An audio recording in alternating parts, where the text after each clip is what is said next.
बंदी छोड़ सतगुरु रामपाल जी परमेश्वर जी की जय हो। सत्साई भाई और बहनों, दया परमपिता परमेश्वर सतगुरु रामपाल जी की, जिनकी विशेष कृपा दृष्टि से आप और हम सभी सत्सेवक भाई बहन तीनों समय की आरती वाली पुस्तिका भक्ति बोध के सरलार्थ को समझने जा रहे हैं, जो सरलार्थ स्वयं सतगुरु रामपाल जी परमेश्वर जी ने अपने कर कमलों से यथार्थ भक्ति बोध नाम की पुस्तिका के माध्यम से आप और हमें दे रखा है। हमने केवल परमपिता परमेश्वर जी के द्वारा किए गए सरलार्थ को वीडियो के माध्यम से समझना है, जानना है, भक्ति मार्ग के गूढ़ रहस्यों को पहचानना है और गुरुदेव भगवान के चरणों के प्रति उनको परमेश्वर मानते हुए दृढ़ हो जाना है। भाई और बहनों, ये तीसरा वीडियो है और अब आगे जो बातें होंगी वो मंगलाचरण से शुरू होंगी, लेकिन मंगलाचरण को पढ़ने से पहले आप और हम सभी भगत भाई बहनों ने परमेश्वर रामपाल जी की वर्तमान समय में परमात्मा वाली वास्तविक स्थिति को जानना बहुत ज़रूरी है। जब तक हम सतगुरु रामपाल जी परमेश्वर जी के परमेश्वर वाली स्थिति को नहीं जानेंगे, नहीं पहचानेंगे, तब तक हमें भक्ति बोध का सरलार्थ समझ में नहीं आएगा और उनकी वास्तविक परमात्मा वाली स्थिति को जानने के लिए, समझने के लिए हमने आदरणीय गरीबदास जी महाराज जी की जीवन लीला को पढ़ना पड़ेगा, उनकी जीवन लीला को समझना पड़ेगा। उसके बाद हमें भली भांति समझ में आ जाएगा कि वर्तमान में सतगुरु रामपाल जी कौन हैं, एक साधारण व्यक्ति हैं, साधारण संत हैं, या फिर आम इंसान के चोले में स्वयं सारी सृष्टि के रचनहार कबीर देव हैं। तो भाई और बहनों, समय ज़्यादा ना गवाते हुए हम परमपिता परमेश्वर सतगुरु रामपाल जी का जयकारा लगाएंगे, परमेश्वर जी से आशीर्वाद प्राप्त करेंगे कि परमेश्वर हमें सूक्ष्म दृष्टि प्रदान करें ताकि हम आपके द्वारा किए गए सरलार्थ को भली भांति पहचान सकें, जान सकें, समझ सकें। तो चलिए परमेश्वर जी से वंदना करते हैं, परमात्मा जी का जयकारा लगाते हैं। बंदी छोड़ सतगुरु रामपाल जी परमेश्वर जी की जय हो। परम पिता परमात्मा, सारी सृष्टि के रचनहार, कुल मालिक, असंख्य ब्रह्मांडों के स्वामी, जगत गुरु, तीनों लोकों में प्रवेश करके सबका धारण पोषण करने वाले राजाधिराज, आत्माधार, नाथों के नाथ, देवों के देव महादेव, सर्वेश्वर महेश्वर, मृत्युंजय, अजरो अमर, आदि अनादि सनातनी प्रभु, जगत पिता जगदीश्वर, श्री श्री 1008 की उपाधि के वास्तविक अधिकारी, अकाल मूर्त सौद स्वरूपी राम वासुदेव, सर्वगतम ब्रह्म, परम पूज्य, प्रथम पूज्य, परम संत, परम पुरुष, परम धनी, परम दयालु, सत्य कबीर, हक्का कबीर, अल्लाहु कबीर, अल्लाहु अकबर, बाखबर, अल्लाह ताला, जगत के तारणहार, जगत के मुक्तिदाता, जगत के जगन्नाथ, हारे के सहारे, हिंदुओं के राम, मुसलमानों के अल्लाह, सिखों के वाहिगुरु, ईसाइयों के मसीह, दया के सागर दयानिधि, करुणा के सागर करुणानिधि, स्वयंभू परिभू, संकट मोचन, कष्ट हरण, मंगल करण, दुख भंजन, अविगत कबीर, निर्विकार निर्विषम परमात्मा, अलय अलेख सतगुरु, आदि अनादि सतगुरु, असली मर्यादा पुरुषोत्तम, असली राम, असली कृष्ण, असली घनश्याम, असली मुरारी, राजाओं के राजा, महाराजाओं के महाराजा, शहंशाहों के शहंशाह, सम्राटों के सम्राट, भगवानों के भगवान, अल्लाहों के अल्लाह, प्रभुओं के प्रभु, मसीहों के मसीह, सच्चे वाहिगुरु, बाबाओं के बाबा, पीरों के पीर, सेठों के सेठ, जगत सेठ, सावड़सा सेठ, सर्वगुण संपन्न, अनंत कोटि कलाओं के स्वामी, अनंत कोटि ब्रह्मांडों के नायक, योगियों में महायोगी, ध्यानियों में महाध्यानी, सिद्धों में परम सिद्ध, ज्ञानियों में तत्वज्ञानी, ब्रह्म ज्ञानी, महाज्ञानी, सर्वश्रेष्ठ ज्ञानी, युवा कबीर, समरथ कबीर, असमवात, अमित ओझा, सच्चे रहनुमा, करीम अल्लाह, सुभान अल्लाह, दुनिया के अंतिम पैगंबर।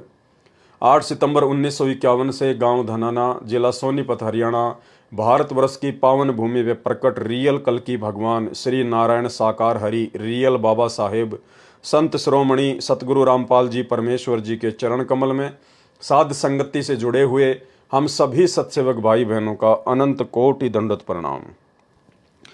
तो भाई और बहनों, भक्ति का मूल होता है सतगुरु, क्योंकि पूर्ण परमात्मा कबीर साहब सतगुरु रूप में ही धरती पर प्रकट होकर अपने तत्व ज्ञान का प्रचार प्रसार करते हैं, अपनी आत्माओं को अपने द्वारा रची गई सृष्टि की वास्तविक जानकारी देते हैं।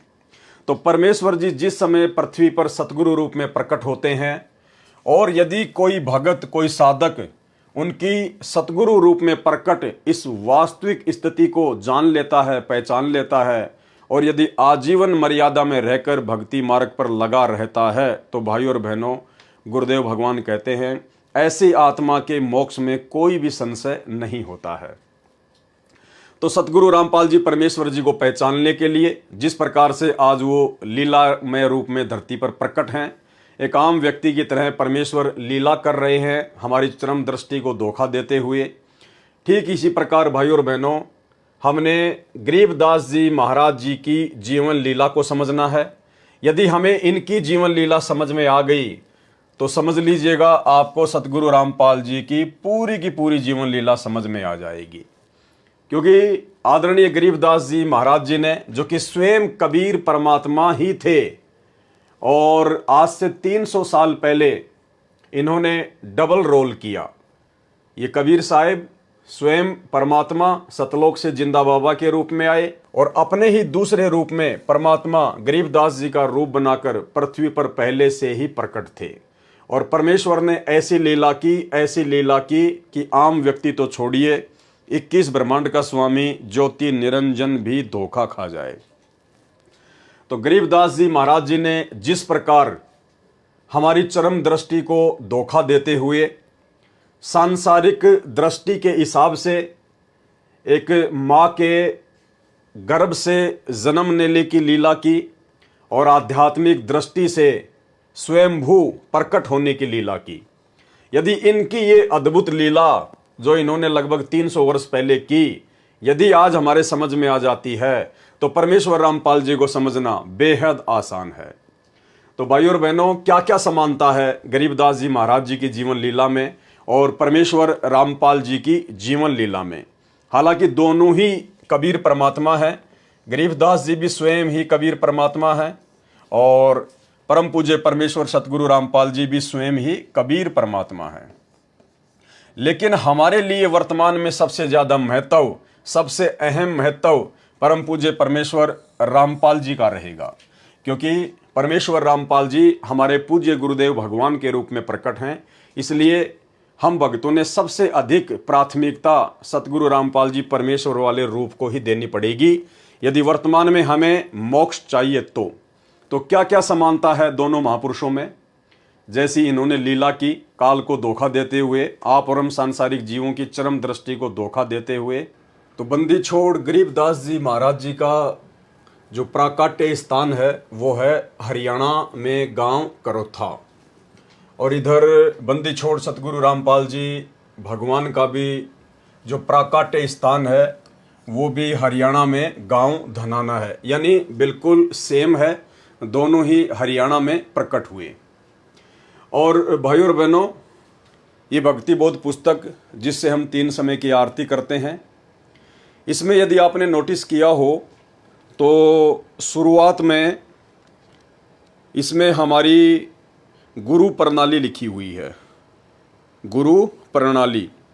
और गुरु प्रणाली में सबसे पहले नंबर पर नाम आता है बंदी छोड़ कबीर साहिब। सबसे पहले जो नाम लिखा है बंदी छोड़ कबीर साहिब जी महाराज। दूसरे नंबर पर लिखा है बंदी छोड़ गरीबदास जी महाराज। तीसरे नंबर पर है संत शीतलदास जी महाराज। यानी बंदी छोड़ जो शब्द है वो केवल इस भक्ति बोध में जो हमारी गुरु प्रणाली है, केवल शुरुआत में 2 महापुरुषों के नाम से पहले ही लगा है। सबसे पहले बंदी छोड़ कबीर साहिब जी महाराज, दूसरे नंबर पर बंदी छोड़ गरीबदास जी महाराज। इसके अलावा जितने भी संत हुए हैं गुरु प्रणाली में, किसी के भी नाम से पहले बंदी छोड़ शब्द नहीं लगा है। और सबसे लास्ट में जब हमारे पूज्य गुरुदेव जी का नाम आता है तो फिर हम भगत भाई बहन बोलते हैं बंदी छोड़ सतगुरु रामपाल जी भगवान। यानी पूरी गुरु प्रणाली में जिसमें 11 क्रमांक हैं, केवल 3 ही महापुरुषों के नाम से पहले बंदी छोड़ शब्द लगता है। इसका क्या मतलब है? इसका मतलब यह है कि जिस महापुरुष के नाम से पहले बंदी छोड़ शब्द लगता है वो कोई आम प्राणी नहीं होता है, वो कोई आम साधु संत महात्मा नहीं होता है, वो स्वयं परमात्मा ही होता है। बंदी छोड़ शब्द केवल कबीर परमात्मा के नाम से पहले ही लगता है और किसी के नाम से पहले नहीं। तो इससे ये साबित होता है कि संत गरीबदास जी और परम पूज्य परमेश्वर सतगुरु रामपाल जी भगवान, जिन दोनों महापुरुषों के नाम से बंदी छोड़ शब्द लगा है, इसका मतलब बंदी छोड़ शब्द का मतलब होता है कि वो परमेश्वर शुरू से ही बंदी छोड़ की भूमिका निभाता है, वो शुरू से ही परमात्मा की भूमिका निभाता है। अब देखिए भाइयों और बहनों, भूमिका तो नानक जी के रूप में भी स्वयं कबीर परमेश्वर जी ने ही निभाई थी। जब कबीर परमात्मा ने जिंदा महात्मा के रूप में बेई नदी से आदरणीय नानक जी को उनके शरीर से उनकी आत्मा को निकालकर सतलोक लेकर गए और जब वापस उनकी आत्मा को छोड़ने का अभिनय किया, तो हम सबको पता है ज्ञान आधार से कि वापस आदरणीय नानक जी की आत्मा उस शरीर में नहीं आई थी। आदरणीय नानक जी एक अच्छी आत्मा थे, उनको परमेश्वर ने मिनी सतलोक में बैठा दिया था। उनको तो वर्तमान में मनुष्य जन्म देना था, दे दिया होगा या परमेश्वर आगे देंगे, उनकी मौज। उसके बाद नानक जी के रूप में सारी की सारी लीला स्वयं बंदी छोड़ कबीर साहिब जी ने ही की थी। लेकिन फिर भी नानक जी के नाम से पहले बंदी छोड़ शब्द नहीं लगा। क्यों? क्योंकि वो शुरू से ही बंदी छोड़ नहीं थे। नानक जी पहले एक जीव थे, आप और हमारी तरह एक सामान्य प्राणी थे, इंसान थे। जब उनको परमात्मा मिले बेई नदी पर, उसके बाद से परमात्मा ने नानक जी के रूप का सहारा लिया, यानी नानक जी वाले रूप में परमात्मा ने आगे लीलाएं की। इसलिए नानक जी के नाम से पहले बंदी छोड़ नहीं लगता, क्योंकि नानक जी शुरू से ही परमात्मा नहीं थे, शुरू से ही बंदी छोड़ नहीं थे। लेकिन आदरणीय गरीबदास जी के नाम से पहले बंदी छोड़ शब्द लगता है। इसका मतलब ये कोई भगत नहीं थे, कोई सामान्य आत्मा नहीं थी। ये शुरू से ही, जब से परमेश्वर ने संसार की चरम दृष्टि को धोखा देते हुए एक माँ के गर्भ से जन्म लेने वाली लीला की, तभी से ये परमात्मा बंदी छोड़ है। और दूसरी तरफ सतगुरु रामपाल जी परमेश्वर, जिनके नाम से पहले बंदी छोड़ लगता है, इन्होंने भी सांसारिक लोगों की, आप और हमारी चरम दृष्टि को धोखा देते हुए एक माँ के गर्भ से जन्म लेने की अद्भुत लीला करते हुए इन्होंने जो खेल रचा, जो अद्भुत लीला की, वो शुरू से ही की। इसलिए सतगुरु रामपाल जी के नाम से पहले बंदी छोड़ शब्द लगता है। और 650 साल पहले काशी बनारस में कबीर परमेश्वर जो सतलोक से आए थे, वो भी शुरू से ही परमात्मा थे, इसलिए उनके नाम से पहले बंदी छोड़ शब्द लगता है। इसके अलावा इस गुरु प्रणाली में और जितने भी संत महात्मा है, किसी के नाम से पहले भी बंदी छोड़ शब्द नहीं है। ये आप सबके घरों में है। ये हाथ कंगन को आरसी क्या, पढ़े लिखे को फारसी क्या, आप जी इसको पढ़कर देख सकते हैं। तो सबसे पहले नंबर पर है बंदी छोड़ कबीर साहिब जी महाराज, काशी उत्तर प्रदेश। दूसरे नंबर पर बंदी छोड़ गरीबदास जी महाराज, गांव छुडानी, झज्जर, हरियाणा। तीसरे नंबर पर संत शीतलदास जी महाराज। यहाँ बंदी छोड़ नहीं लगा, क्योंकि संत शीतलदास जी गरीबदास जी के शिष्य थे, वो एक जीव आत्मा थी, आप और हमारी तरह। संत शीतलदास जी महाराज, गांव बरहाना, जिला रोहतक, हरियाणा। चौथे नंबर पर संत ध्यानदास जी महाराज। पांचवें नंबर पर संत रामदास जी महाराज। छठवें नंबर पर संत ब्रह्मानंद जी महाराज, गांव करोथा, जिला रोहतक, हरियाणा। सातवें नंबर पर संत जुगतानंद जी महाराज। आठवें नंबर पर संत गंगेश्वरानंद जी महाराज, गांव बाजिदपुर, दिल्ली। नौवें नंबर पर संत चिदानंद जी महाराज, गांव गोपालपुर धाम, सोनीपत, हरियाणा। 10वें नंबर पर संत राम देवानंद जी महाराज, तलवंडी भाई, फिरोजपुर, पंजाब। और 11वें नंबर पर पूर्ण परमेश्वर बंदी छोड़ सतगुरु रामपाल जी भगवान। तो बंदी छोड़ केवल 3 ही महापुरुषों के नाम से पहले लगता है। इसका मतलब आदरणीय गरीबदास जी महाराज शुरू से ही परमात्मा थे, बंदी छोड़ थे, प्रकट होने की लीला की।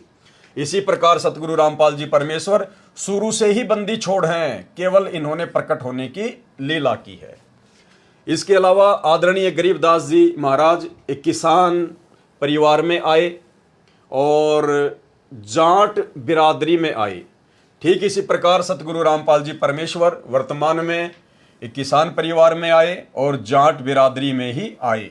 वैसे संतों की कोई बिरादरी नहीं होती है, कोई जाति नहीं होती है। कहते हैं जाति न पूछो संत की, पूछ लीजियो ज्ञान, मोल करो तलवार का, पड़ी रहन दो म्यान। संतों से केवल ज्ञान पूछना चाहिए, लेकिन हम भाई बहन अपने परमेश्वर की वास्तविक स्थिति को समझने के लिए थोड़ा सा सहारा ले रहे हैं। तीसरे नंबर पर आदरणीय गरीबदास जी महाराज जी के मुंह बोले माता पिता, जिनकी माता जी का नाम था श्रीमती रानी देवी और जिनके पिताजी का नाम था श्री बलराम जी। ठीक इसी प्रकार सतगुरु रामपाल जी परमेश्वर जी के मुंह बोले माता पिता का नाम, माता जी का नाम था भगतमती इंद्रो देवी और पिताजी का नाम था श्री नंदराम जाट। आदरणीय गरीबदास जी महाराज जी साधारण वेशभूषा में रहा करते थे, जिस प्रकार हरियाणा का आम व्यक्ति रहता है या विशेषकर हरियाणा के जाट समाज से संबंधित जो किसान भाई है वो पहना करते थे, धोती कुर्ता या कुर्ता पायजामा। इन्होंने कोई भी आडंबर, लाल कपड़े, पीले कपड़े, कोई भी विशेष आडंबर इन्होंने अपने जीवन में नहीं किया। ठीक इसी प्रकार वर्तमान में परम पूज्य परमेश्वर सतगुरु रामपाल जी बिल्कुल साधारण वेशभूषा जैसा कि हरियाणा का आम व्यक्ति पहनता है या विशेषकर हरियाणा में जाट बिरादरी से संबंधित लोग पहनते हैं, कुर्ता पायजामा या धोती कुर्ता। आदरणीय गरीबदास जी महाराज जी ने शादी भी की और संतान भी उत्पन्न हुई, उनकी 6 संतानें थी। इधर परमेश्वर रामपाल जी ने भी लीलामय रूप से शादी भी की और संतान उत्पत्ति भी हुई, 4 संतान। यहाँ एक चीज हमें समझने की आवश्यकता है भाइयों और बहनों, क्योंकि यह अध्यात्म है, ये काल मिनट मिनट में मन में शंका पैदा करेगा। अब आप कहेंगे कि भाई जब गरीबदास जी महाराज स्वयं ही बंदी छोड़ थे और बंदी छोड़ तो केवल कबीर परमात्मा ही हो सकता है, तो बंदी छोड़ का तो नूरी शरीर होता है, उनका तो तेज पुंज का शरीर होता है, उनके पास तो अखंड शब्द शक्ति होती है। वे आप और हम जैसे आम प्राणियों की तरह शरीर से बच्चे पैदा नहीं करते, तो फिर कैसे उन्होंने शादी की, क्यों उन्होंने संतान उत्पत्ति की? तो भाई और बहनों, सारा का सारा जो खेल है ये परमेश्वर की लीला के अंतर्गत है। परमेश्वर को कहते हैं अविगत, यानी जिसकी गति को कोई ना जान सके। ये लीला परमपिता परमेश्वर जी ने क्यों की, आदरणीय गरीबदास जी ने क्यों की?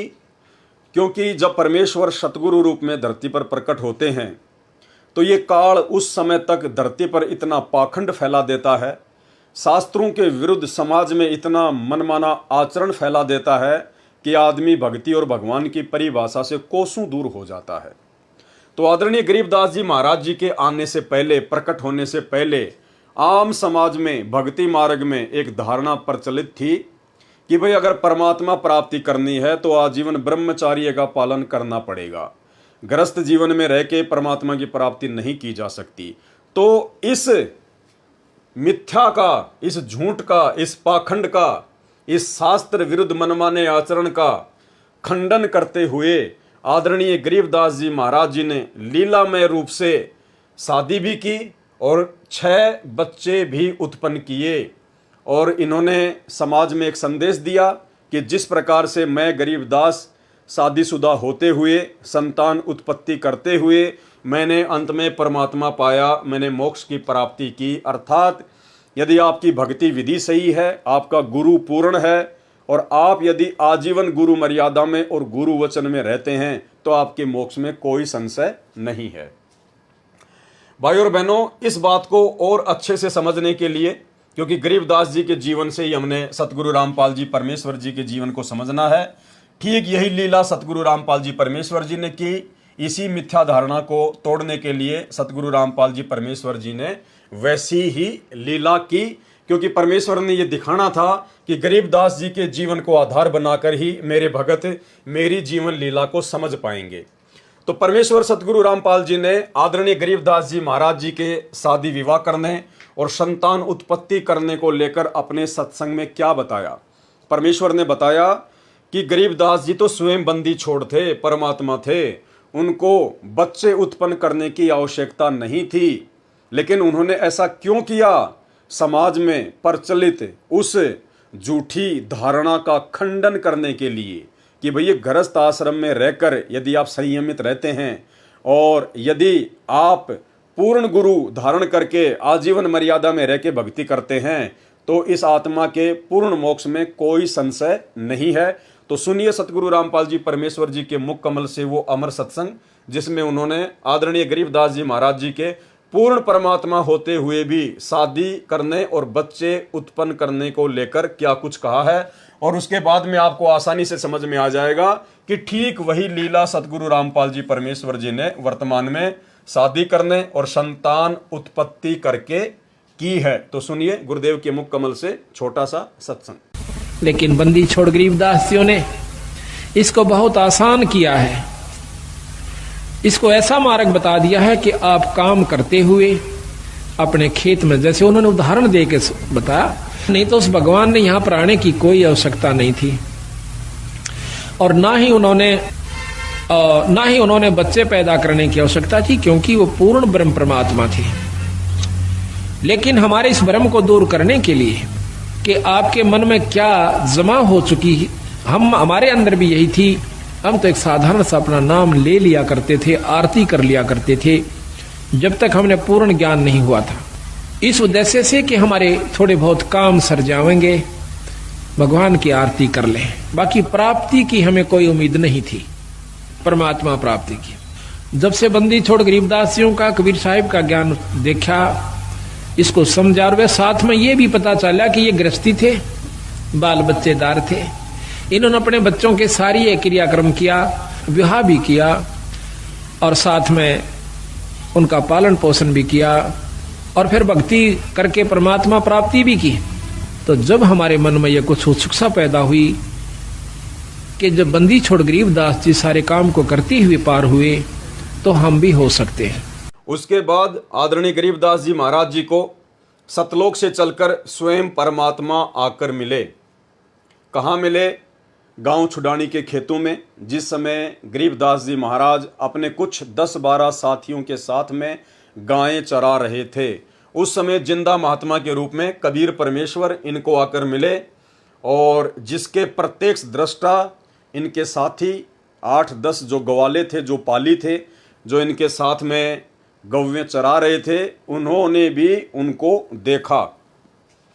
ठीक इसी प्रकार सतगुरु रामपाल जी परमेश्वर, अब हालांकि ये तो स्वयं ही परमात्मा है, स्वयं ही परमेश्वर हैं, इनको कौन आके मिलेगा, लेकिन फिर भी परमेश्वर जी ने एक आम व्यक्ति की भूमिका निभाते हुए ये दर्शाया कि मुझे भी मार्च 1997 में दिन के 10 बजे कबीर परमात्मा आकर मिले। ये सत्संग आपने गुरुदेव भगवान के मुख कमल से कई बार सुन रखा होगा, जिसमें गुरुदेव ने कहा है कि सन 1997 में जब वो ठीक का समय आया कि जब आवेगा 5505 तब ये वचन मेरा होगा साचा, 5000 अरु 500 जब कलयुग बीत जाए, महापुरुष फरमान तब जग तारन को आए। तो कलयुग के 5500 वर्ष सन 1997 में कंप्लीट होते हैं। उसके विषय में गुरुदेव ने बताया कि 1997 में दिन के 10 बजे कबीर परमात्मा मुझे आकर मिले और सार नाम दान करने का आदेश देकर अंतर ध्यान हो गए। ये परमेश्वर जी ने लीला की, जबकि इस बात का कोई भी प्रत्यक्ष दृष्टा नहीं है, लेकिन ये परमेश्वर हैं। ये उस वाणी को सिद्ध करने के लिए परमेश्वर जी ने ऐसा कहा है, ऐसी इन्होंने लीला की है। और परमेश्वर जी ने यदि कहा है गुरुदेव भगवान ने, और कहते हैं साध वचन पलटे नहीं चाहे पलट जाए ब्रह्मांड, तो परमेश्वर जी ने ये लीला आप और हम भगत भाई बहनों को समझाने के लिए और अध्यात्म में परमेश्वर की उस अमर वाणी को सत्य साबित करने के लिए कि 5000 और 500 जब कलयुग बीत जाए, महापुरुष फरमान तब जग तारन को आए, ऐसी लीला परमात्मा ने की। तो परमेश्वर आदरणीय गरीबदास जी महाराज जी को भी आकर मिले और परमेश्वर परम पूज्य परमेश्वर सतगुरु रामपाल जी परमेश्वर जी को भी आकर मिले, अर्थात स्वयं का स्वयं से ही मिलन हुआ। उसके बाद में आदरणीय गरीबदास जी महाराज जी ने परमात्मा के मिलने से पहले भी चमत्कार किया, जिससे ये सिद्ध हो, ये साबित हो कि आदरणीय गरीबदास जी कोई सामान्य व्यक्ति नहीं थे, बल्कि स्वयं ही बंदी छोड़ थे, कबीर परमात्मा थे। क्या चमत्कार किया इन्होंने? जब आदरणीय गरीबदास जी महाराज लीलामय रूप से मात्र 3 ही दिन के हुए थे, मात्र 3 ही दिन के, तीसरे दिन इन्होंने अर्जुन और सरजुन को गांव छुडानी में बुलवाकर सार नाम दिया। कब? मात्र 3 दिन की आयु में, जब गरीबदास जी मात्र 3 दिन के ही थे। तो इससे साबित होता है कि गरीबदास जी महाराज जी स्वयं परमात्मा थे, स्वयं ही कबीर साहिब थे। अब यहां सतगुरु रामपाल जी परमेश्वर जी ने परमात्मा के मिलने से पूर्व, यानी 1997 में परमात्मा के मिलने से पूर्व उन्होंने क्या चमत्कार किया, कैसे उन्होंने ये साबित किया कि मैं स्वयं कबीर परमात्मा हूं, कोई परमात्मा का भेजा हुआ संत नहीं हूं। तो परमात्मा के मिलन से पूर्व चमत्कार सन 1992 की यह घटना है, क्योंकि सतगुरु रामपाल जी परमेश्वर जी ने लीलामय रूप से मुंह बोला गुरु बनाते हुए आदरणीय राम देवानंद जी को 17 फरवरी 1988 को नाम दीक्षा ली थी। और आदरणीय राम देवानंद जी से परमात्मा ने लीलामय रूप में सत्संग करने की जो आज्ञा थी वो ली थी 1993 में। लेकिन घटना है 1992 की, सन 1992 की यह घटना है, जिस समय परमात्मा केवल एक भगत की भूमिका में थे, एक आम व्यक्ति की भूमिका में थे। तो 1992 की वो घटना जिसका जिक्र परमात्मा ने अपने ही छोटे भाई महेंद्र के मुख से करवाया। सतगुरु रामपाल जी परमेश्वर जी के छोटे भाई महेंद्र जी, जिन्होंने अपना इंटरव्यू दिया सन 2013 में सतलोक आश्रम बरवाला में, और अपने इंटरव्यू में उन्होंने कहा कि एक समय मेरी नौकरी भी रोहतक में थी, क्योंकि वो हरियाणा पुलिस में डीजी के ड्राइवर थे, और सतगुरु रामपाल जी परमेश्वर जी उस समय जूनियर इंजीनियर की नौकरी करते थे। तो दोनों की पोस्टिंग हरियाणा के रोहतक में थी। तो महेंद्र जी ने बताया कि जब लंच होता था तो गुरुजी मेरे पास में आ जाया करते थे। उस समय तक मैंने नाम दीक्षा नहीं ली थी, वो मुझे बहुत समझाया करते थे, लेकिन ये ज्ञान मेरी समझ में नहीं आया। लेकिन काफ़ी समय बाद में जब उन्होंने ज़्यादा ही दबाव डाला तो मैंने कहा जी मैं भक्ति तो कर लूँ, मैं नाम दीक्षा तो ले लूँ, लेकिन मेरे से शराब नहीं छूटती है, ये ड्रिंक करना नहीं छूट रहा मेरे से। तो सन 1992 में जिस समय तक सतगुरु रामपाल जी स्वयं भक्ति किया करते थे, एक भगत की भूमिका में थे, 1992 में सतगुरु रामपाल जी परमेश्वर जी ने अपने छोटे भाई महेंद्र को आशीर्वाद दिया, उनसे कहा कि जा आज के बाद नहीं पिएगा। और भाई और बहनों, महेंद्र ने कहा कि वो 1992 का दिन है और आज का दिन है, मैंने शराब को छुआ तक नहीं है। तो घटना 1992 की, जिस समय सतगुरु रामपाल जी परमेश्वर जी एक भगत की भूमिका में थे, और एक भगत, इस कबीर पंथ में भगत का ये नियम होता है कि वो ना किसी को आशीर्वाद दे सकता है, ना किसी का आशीर्वाद वो ले सकता है। लेकिन परमेश्वर रामपाल जी ने अपने आप को परमात्मा साबित करना था, इसलिए परमेश्वर ने परमात्मा के मिलन से पूर्व एक भगत की भूमिका में सन 1992 में यह चमत्कार किया, और उसके बाद महेंद्र का जीवन बदल गया। उसने कभी जिंदगी में शराब को छुआ भी नहीं। ये महेंद्र का कहना है कि मैंने शराब को छुआ नहीं, उसने छुआ या नहीं छुआ ये हमें नहीं पता, लेकिन उसका अपने इंटरव्यू में ये कहना है। लेकिन घटना 1992 की है, जो महेंद्र जी स्वयं अपने मुख कमल से बोल रहे हैं। तो सुनिए महेंद्र जी का ये छोटा सा इंटरव्यू, ताकि आपको यकीन हो कि हाँ, सतगुरु रामपाल जी परमेश्वर शुरू से ही परमात्मा है, ना कि 1994 में या 97 में जाकर वो परमात्मा बने हैं। फिर मेरे जीवन में एक ऐसी घटना घटी, 1992 की बात है, कि मैं एक डीआईजी को लेकर के मधुबन गया हुआ था, पुलिस ट्रेनिंग सेंटर के अंदर। रात को वहाँ ठहरे, मैं सुबह सोकर उठा तो मैंने देखा, मैं चारपाई पर लेटा हुआ, मेरी आंखें खुल गई। तो लेटे लेटे मैं क्या देख रहा हूँ कि मेरे पैरों की तरफ उस मकान यानी कमरे में 2 खिड़कियाँ थी। एक खिड़की में महाराज जी कम से कम 8-10 फीट ऊपर आसमान में बैठे हैं, वो सीन मुझे आज तक याद है। काले रंग के चश्मे लगा रखे थे, लाइनिंग वाला शर्ट, काली पैंट, और ऐसे बैठे हैं जैसे पद्म आसन होता है, हाथ जोड़कर। तो संत रामपाल जी की तरफ 2 पैर दिखाई दे रहे हैं, घुटने से नीचे बिल्कुल लाल रंग के, जैसे सूर्य सुबह निकलता है। तो मैं देख कर डर गया। मैंने अपनी घड़ी देखी, उस द्वार पे एक घड़ी लगी हुई थी, उसको देखा भी 7 बज गए हैं। दूसरी खिड़की से देखा तो शहतूत का पेड़ है, चिड़िया बैठी हैं, लेकिन मैं ये सीन क्या देख रहा हूँ? कम से कम 5 मिनट मैंने सीन को देखा। तो मैं डर गया कि मैंने समझा कि भी कहीं गुरु जी मर गए हैं, उनकी आत्मा मुझे मिलने के लिए आ रही है। और उस समय फ़ोन भी नहीं थे, मैं डीआईजी को बोल भी नहीं सकता था कि मैं, मेरा भाई मर गए हैं। तो मैं बहुत चिंतित हो गया। हम 1 बजे मधुबन से रोहतक के लिए चले, हम लोग 3 बजे वहाँ पहुँच गए। मैं गाड़ी खड़ी करके सीधा मकान पे गया, गुरुजी के मकान के ऊपर। तो जाके मैंने देखा गुरुजी ठीक ठाक मिले, मन में शांति हुई। तो गुरुजी ने पूछा भी कैसे आना हुआ आज दिन में, कैसे टाइम मिल गया? तो मैंने घटना के बारे में बताया। मैंने कहा जी मैंने तो ऐसे ऐसे एक घटना देखी सुबह सुबह, मैं डर गया कहीं आप मर ना गए हो। तो महाराज जी ने कहा कि मेरे स्वरूप में कबीर परमेश्वर आए थे और अब आपको भक्ति मिल जाएगी। तो मैंने कहा जी मैं तो ड्रिंक्स वगैरह कर लेता हूँ, वो छूटती नहीं, भक्ति कैसे करूँगा? तो गुरु जी ने कहा जा आज के बाद नहीं पिएगा। तो उनके एक शब्द से ऐसी दीवार खड़ी हो गई कि आज 1992 की बात है, आज 2013 हो गया, यानी लगभग 21 वर्ष हो गए। वो आज तक मैंने शराब को छुआ तक नहीं है। उसके बाद आदरणीय गरीबदास जी महाराज जी की जीवन लीला को जब हम गहराई से पढ़ेंगे तो उन्होंने सैकड़ों ऐसे चमत्कार किए हैं जो केवल परमात्मा ही कर सकता है, दूसरा कोई नहीं कर सकता है। ये बात अलग है कि आदरणीय गरीबदास जी महाराज जी ने आज से 300 वर्ष पहले जब वे धरती पर प्रकट थे तो उन्होंने प्रत्यक्ष चमत्कार किए थे। जैसे उन्होंने गंगा जी को सहारनपुर में जो है वो प्रकट कर दिया। एक बार उन्होंने गंगा जी को अपने गांव छुडानी में भी जो है प्रकट कर दिया अपने माता जी को स्नान करवाने के लिए।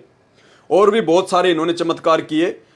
और उस समय इनके द्वारा जो प्रत्यक्ष चमत्कार किए जाते थे उनका रीज़न ये था कि गरीबदास जी के समय में भक्ति युग नहीं था, वो प्राइम टाइम नहीं था, मोक्ष प्राप्ति का समय नहीं था।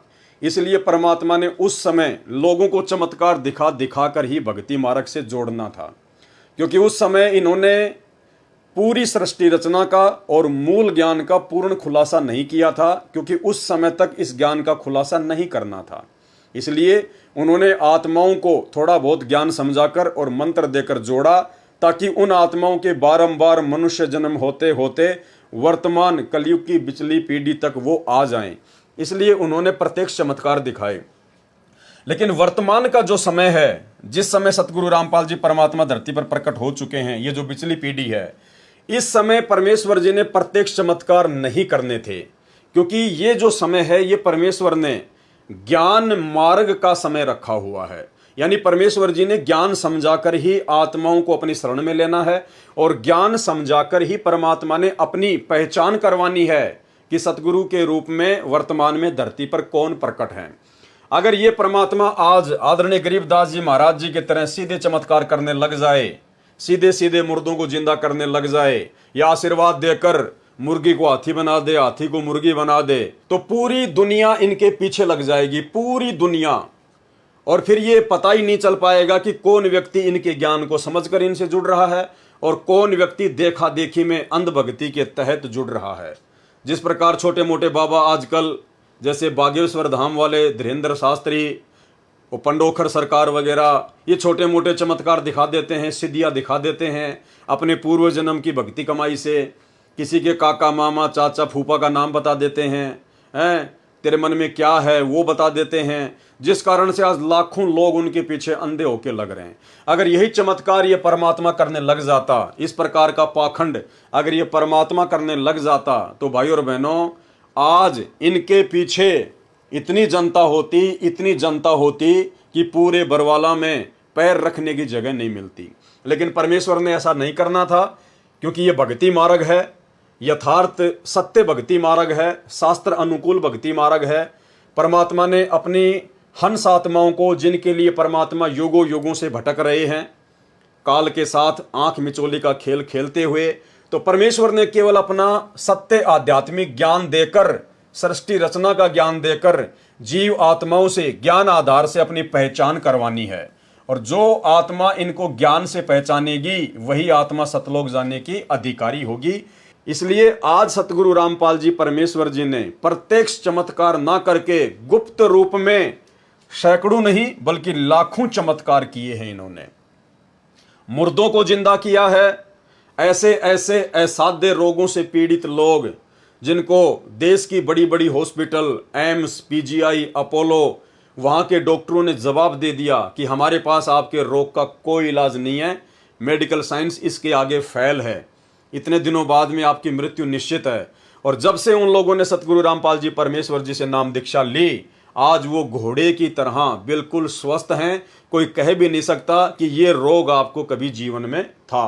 तो परमेश्वर ने सैकड़ों नहीं, हजारों नहीं बल्कि लाखों ऐसे गुप्त चमत्कार किए हैं, जिनके चमत्कारों से प्रभावित होकर आज लाखों की संख्या में भगत लोग इनके भक्ति मार्ग पर लगे हुए हैं।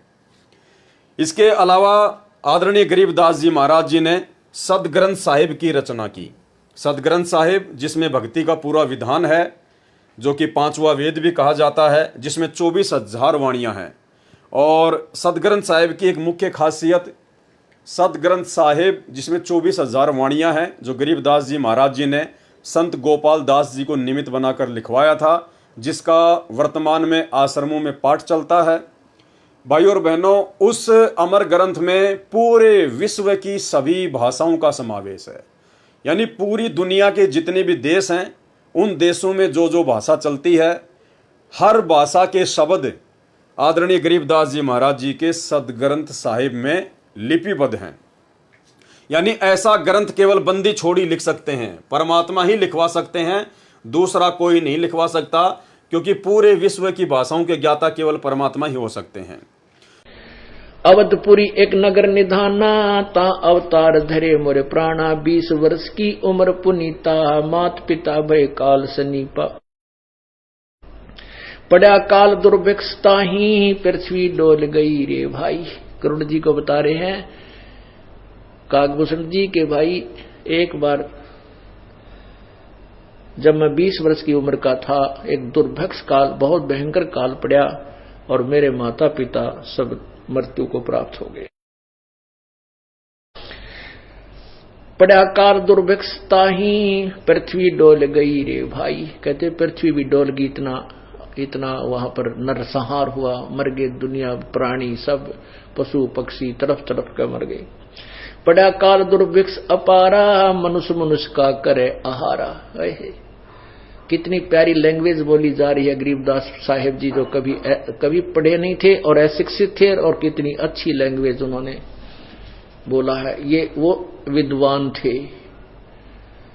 एक अक्षर एक कोई भाषा विशेष के जानकार होने से विद्वान नहीं होता। जैसे कोई संस्कृत जानता है तो उसको अंग्रेजी नहीं आती, वो किसा विद्वान, उसने फारसी नहीं आती, पंजाबी नहीं आती।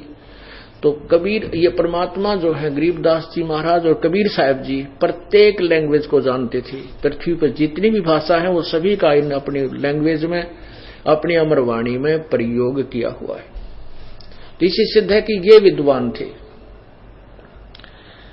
और इधर आदरणीय गरीबदास जी महाराज जी के द्वारा लिखे गए उसी सदग्रंथ साहिब का खुलासा, जिस सदग्रंथ साहिब में दुनिया की तकरीबन 3000 के आसपास भाषाओं का समावेश है, 3000 के आसपास। आज उस सदग्रंथ साहिब का खुलासा कौन कर रहा है? किसने सदग्रंथ साहिब का खुलासा किया? सन 1994 से एकमात्र महापुरुष इस पृथ्वी पर सतगुरु रामपाल जी परमेश्वर जी हैं, जिन्होंने विश्व की 3000 से ज्यादा भाषाओं के शब्द युक्त आदरणीय गरीबदास जी महाराज जी के द्वारा लिखवाए गए सदग्रंथ साहिब का खुलासा किया। अन्यथा गरीबदास जी के पंथ को चले हुए 300 वर्ष हो गए। इतने कबीरपंथी साधु संत महात्मा हैं, आज तक कोई भी इस सदग्रंथ साहिब का खुलासा नहीं कर पाया और ना ही भविष्य में कर पाएंगे। तो ये स्वयं परमात्मा है, जिन्होंने 3000 से ज्यादा भाषाओं से युक्त आदरणीय गरीबदास जी महाराज जी के सदग्रंथ साहिब का खुलासा किया और वर्तमान में कर रहे हैं। इसके अलावा आदरणीय गरीबदास जी महाराज जी का जब समय पूरा हुआ, जब उन्होंने अपनी लीला समाप्त करनी थी इस शरीर से, तो आज गरीबदास जी महाराज जी के जो पंथी हैं और उन्होंने जो सतग्रंथ साहिब लिखा हुआ है, तो उसकी भूमिका में लिखा है कि जब गरीबदास जी महाराज जी का अंतिम संस्कार किया गया तो उसके बाद में उनकी अस्थियां नहीं मिली, और उसके बाद उन्होंने सतग्रंथ साहिब की भूमिका में लिखा कि आदरणीय गरीबदास जी महाराज कोई आम व्यक्ति नहीं थे, कोई सामान्य संत नहीं थे, ये तो स्वयं परमात्मा थे। इनका तो शब्द स्वरूपी शरीर था, इनकी तो तेज पुंज की देह थी, इनकी तो अस्थि भी नहीं मिली। मतलब इनके रहते सहते तो इनको बावलिया कहा करते थे, पागल कहा करते थे, छोरी का छोरा कहा करते थे, लड़की का लड़का कहा करते थे, गांव का दोहता कहा करते थे। और इनके जाने के बाद जब लोगों ने देखा कि इनकी चिता में अस्थि ही नहीं है, तो फिर इनको परमात्मा मानने लग गए, इनको बंदी छोड़ कहने लग गए। भाई उसके बाद क्या फायदा। और भाई बहनों, इधर जब परमेश्वर सतगुरु रामपाल जी इस काड़ लोक से अपनी लीला पूरी करेंगे, वापस अपने निज लोक सतलोक को जाएंगे, तो भाई और बहनों ये परमात्मा सशरीर सतलोक में जाएगा, सशरीर।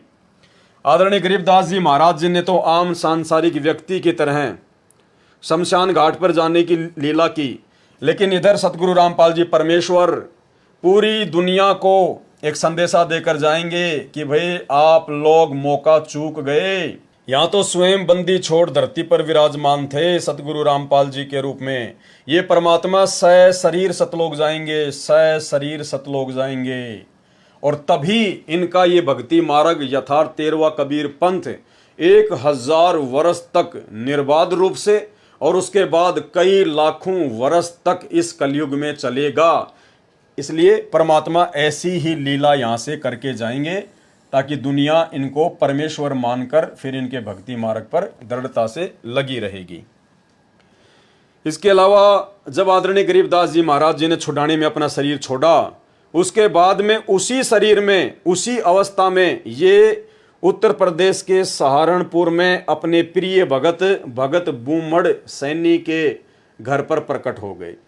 भगत भूमड़ दास अर्थात भूमड़ सैनी जो इनका भगत था, जो सहारनपुर से सत्संग सुनने के लिए गांव छुड़ानी में आया करता था। एक समय जब वो भगत आया हुआ था तो गुरुदेव भगवान ने बताया कि आदरणीय गरीबदास जी ने कहा कि भाई आज के बाद आपको गांव छुड़ानी में नहीं आना है। कारण पूछा तो परमेश्वर जी ने बताया, गरीबदास जी ने बताया कि मैं आपके पास सहारनपुर में ही आऊँगा। तो इन्होंने छुड़ानी में शरीर छोड़ने के बाद में उसी शरीर में ये लगभग 35 वर्ष तक उत्तर प्रदेश के सहारनपुर में रहे। और भाई और बहनों, इधर सतगुरु रामपाल जी परमेश्वर वर्तमान में भी शब्द रूप में अपने सतसेवक बच्चों के घरों पर विराजमान हैं, प्रकट हैं। और सतलोक जाने के बाद भी ये परमात्मा शब्द रूप में अपने प्रत्येक बच्चे के साथ में, अपने प्रत्येक भक्तों के घरों में, जो भगत अपने घर को ही आश्रम बना लेंगे उन भक्तों के घरों पर परमात्मा विराजमान रहेंगे, प्रकट रहेंगे शब्द रूप में।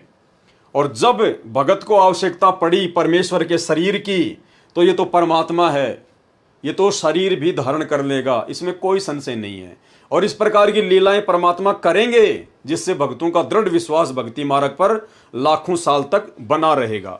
तो भाई और बहनों, ये कुछ समानताएं हैं जो हमें ये शिक्षा देती हैं, हमारे विश्वास को दृढ़ करती हैं कि जिस प्रकार आदरणीय गरीबदास जी महाराज जी ने भी एक आम व्यक्ति की लीला की, एक आम सांसारिक पुरुष की इन्होंने लीला की, और अंत में पता चला कि ये तो परमात्मा थे, तो बंदी छोड़ते स्वयं ही कबीर साहिब थे। और इधर वही सारी की सारी लीला सतगुरु रामपाल जी परमेश्वर जी ने की है और कर रहे हैं और आने वाले समय में करेंगे। तो इससे साबित हो जाता है कि सतगुरु रामपाल जी परमेश्वर धरती पर स्वयं परमात्मा हैं, बंदी छोड़ हैं, सारी सृष्टि के रचनहार हैं। और हम भक्तों को किसी भी प्रकार का कोई डाउट इनकी लीला के ऊपर, इनके लीला में जीवन चरित्र के ऊपर नहीं होना चाहिए। इसके अलावा आदरणीय गरीबदास जी महाराज जी ने 24,000 वाणियों से युक्त सतग्रंथ साहिब को लिखवाया, उनकी रचना करवाई, लेकिन आदरणीय गरीबदास जी महाराज जी ने उन वाणियों का कभी खुलासा नहीं किया। कभी भी इन्होंने खुलासा नहीं किया, केवल वाणियां इन्होंने लिखवा दी सदग्रंथ साहिब के रूप में। और इधर सतगुरु रामपाल जी परमेश्वर जी उसी सदग्रंथ साहिब का खुलासा कर रहे हैं। भक्ति बोध, यथार्थ भक्ति बोध नामक पुस्तक में उन्होंने आदरणीय गरीबदास जी महाराज जी के सदग्रंथ साहिब का खुलासा किया। और सन 1994 में जब सतगुरु रामपाल जी परमेश्वर जी ने सत्संग करना शुरू किए, तो सन 1994 से लेकर 2000 तक आदरणीय गरीबदास जी महाराज जी के सदग्रंथ साहिब को आधार बनाकर ही सतगुरु रामपाल जी ने सत्संग किए, प्रवचन किए और उस ग्रंथ साहिब का पूर्ण खुलासा किया। आप जी 1997 के जिंद के सत्संग, रोहतक के सत्संग और करोथा के सत्संग सुन सकते हैं।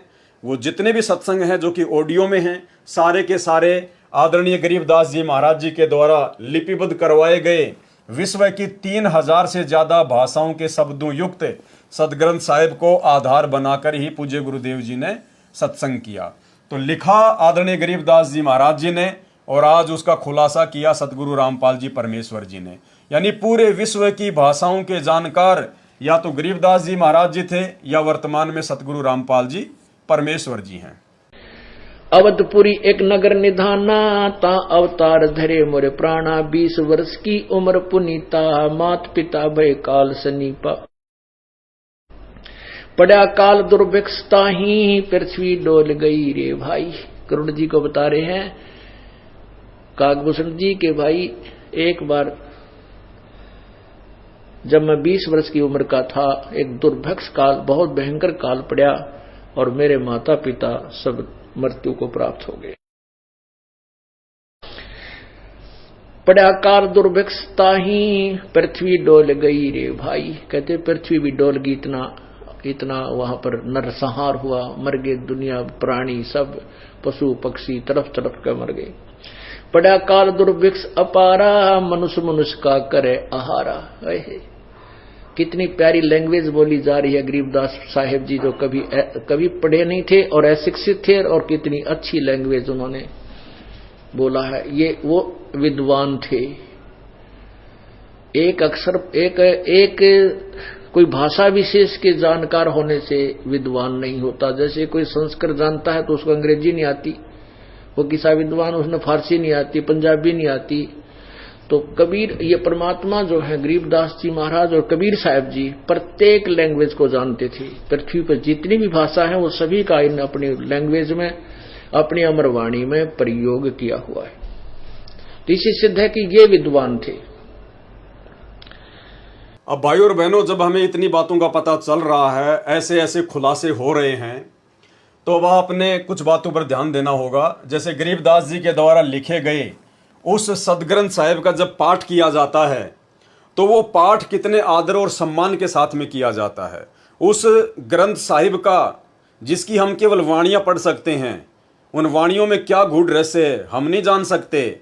उसके बावजूद भी जब आश्रमों में उसका पाठ होता है, तो उस सदग्रंथ साहिब को कितने आदर और सम्मान के साथ में अपने हाथों में लेकर पाठ स्थल पर लाया जाता है, कैसे उसको ढक के रखा जाता है, कितना उसको इज्जत दी जाती है।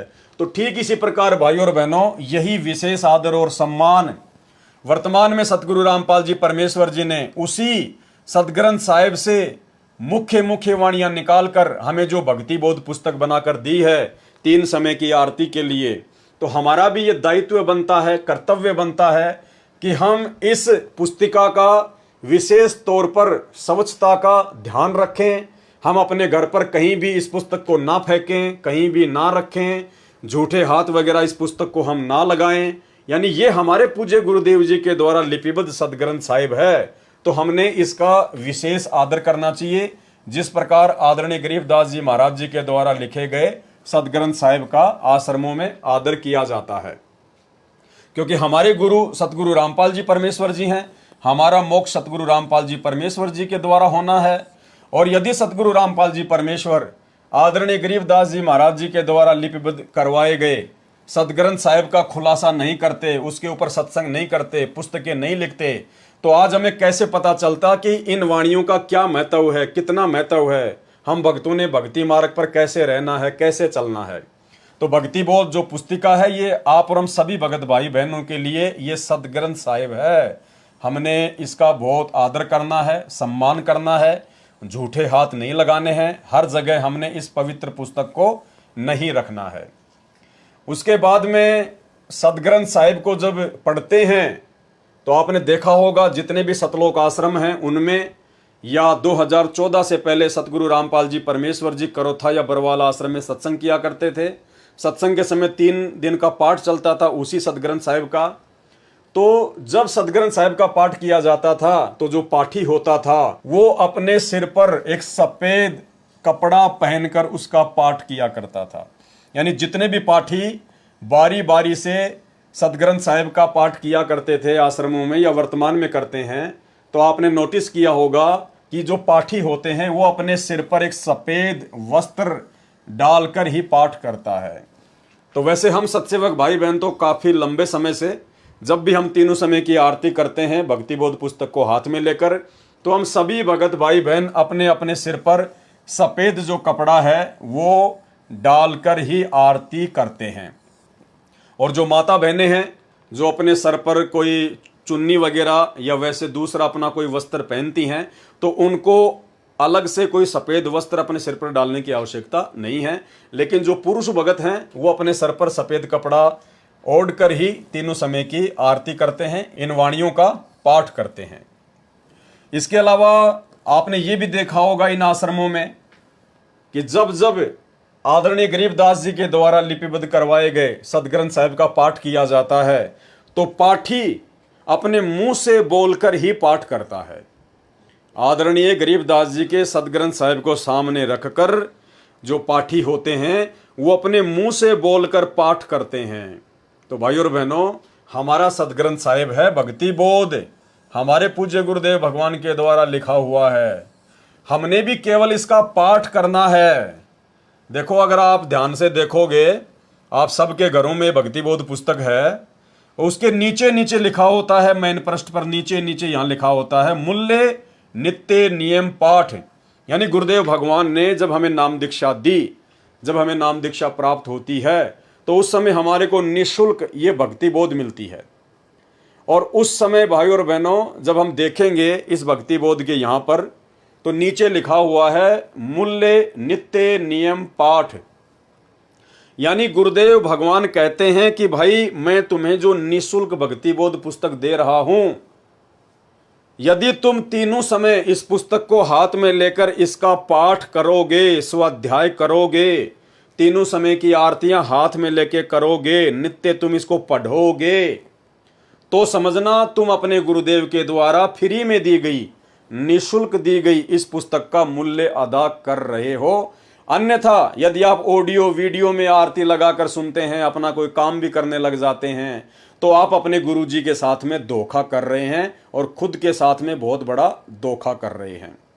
दास आपको पहले ही बता चुका है, जो भगत भाई बहन नेत्रहीन हैं, जो अनपढ़ हैं, जो बुजुर्ग हैं, वो भाई बहन सतगुरु रामपाल जी परमेश्वर जी के मुख कमल से तीनों समय की आरतियां जो ऑडियो या वीडियो में डालकर दी हुई हैं वो कर सकते हैं।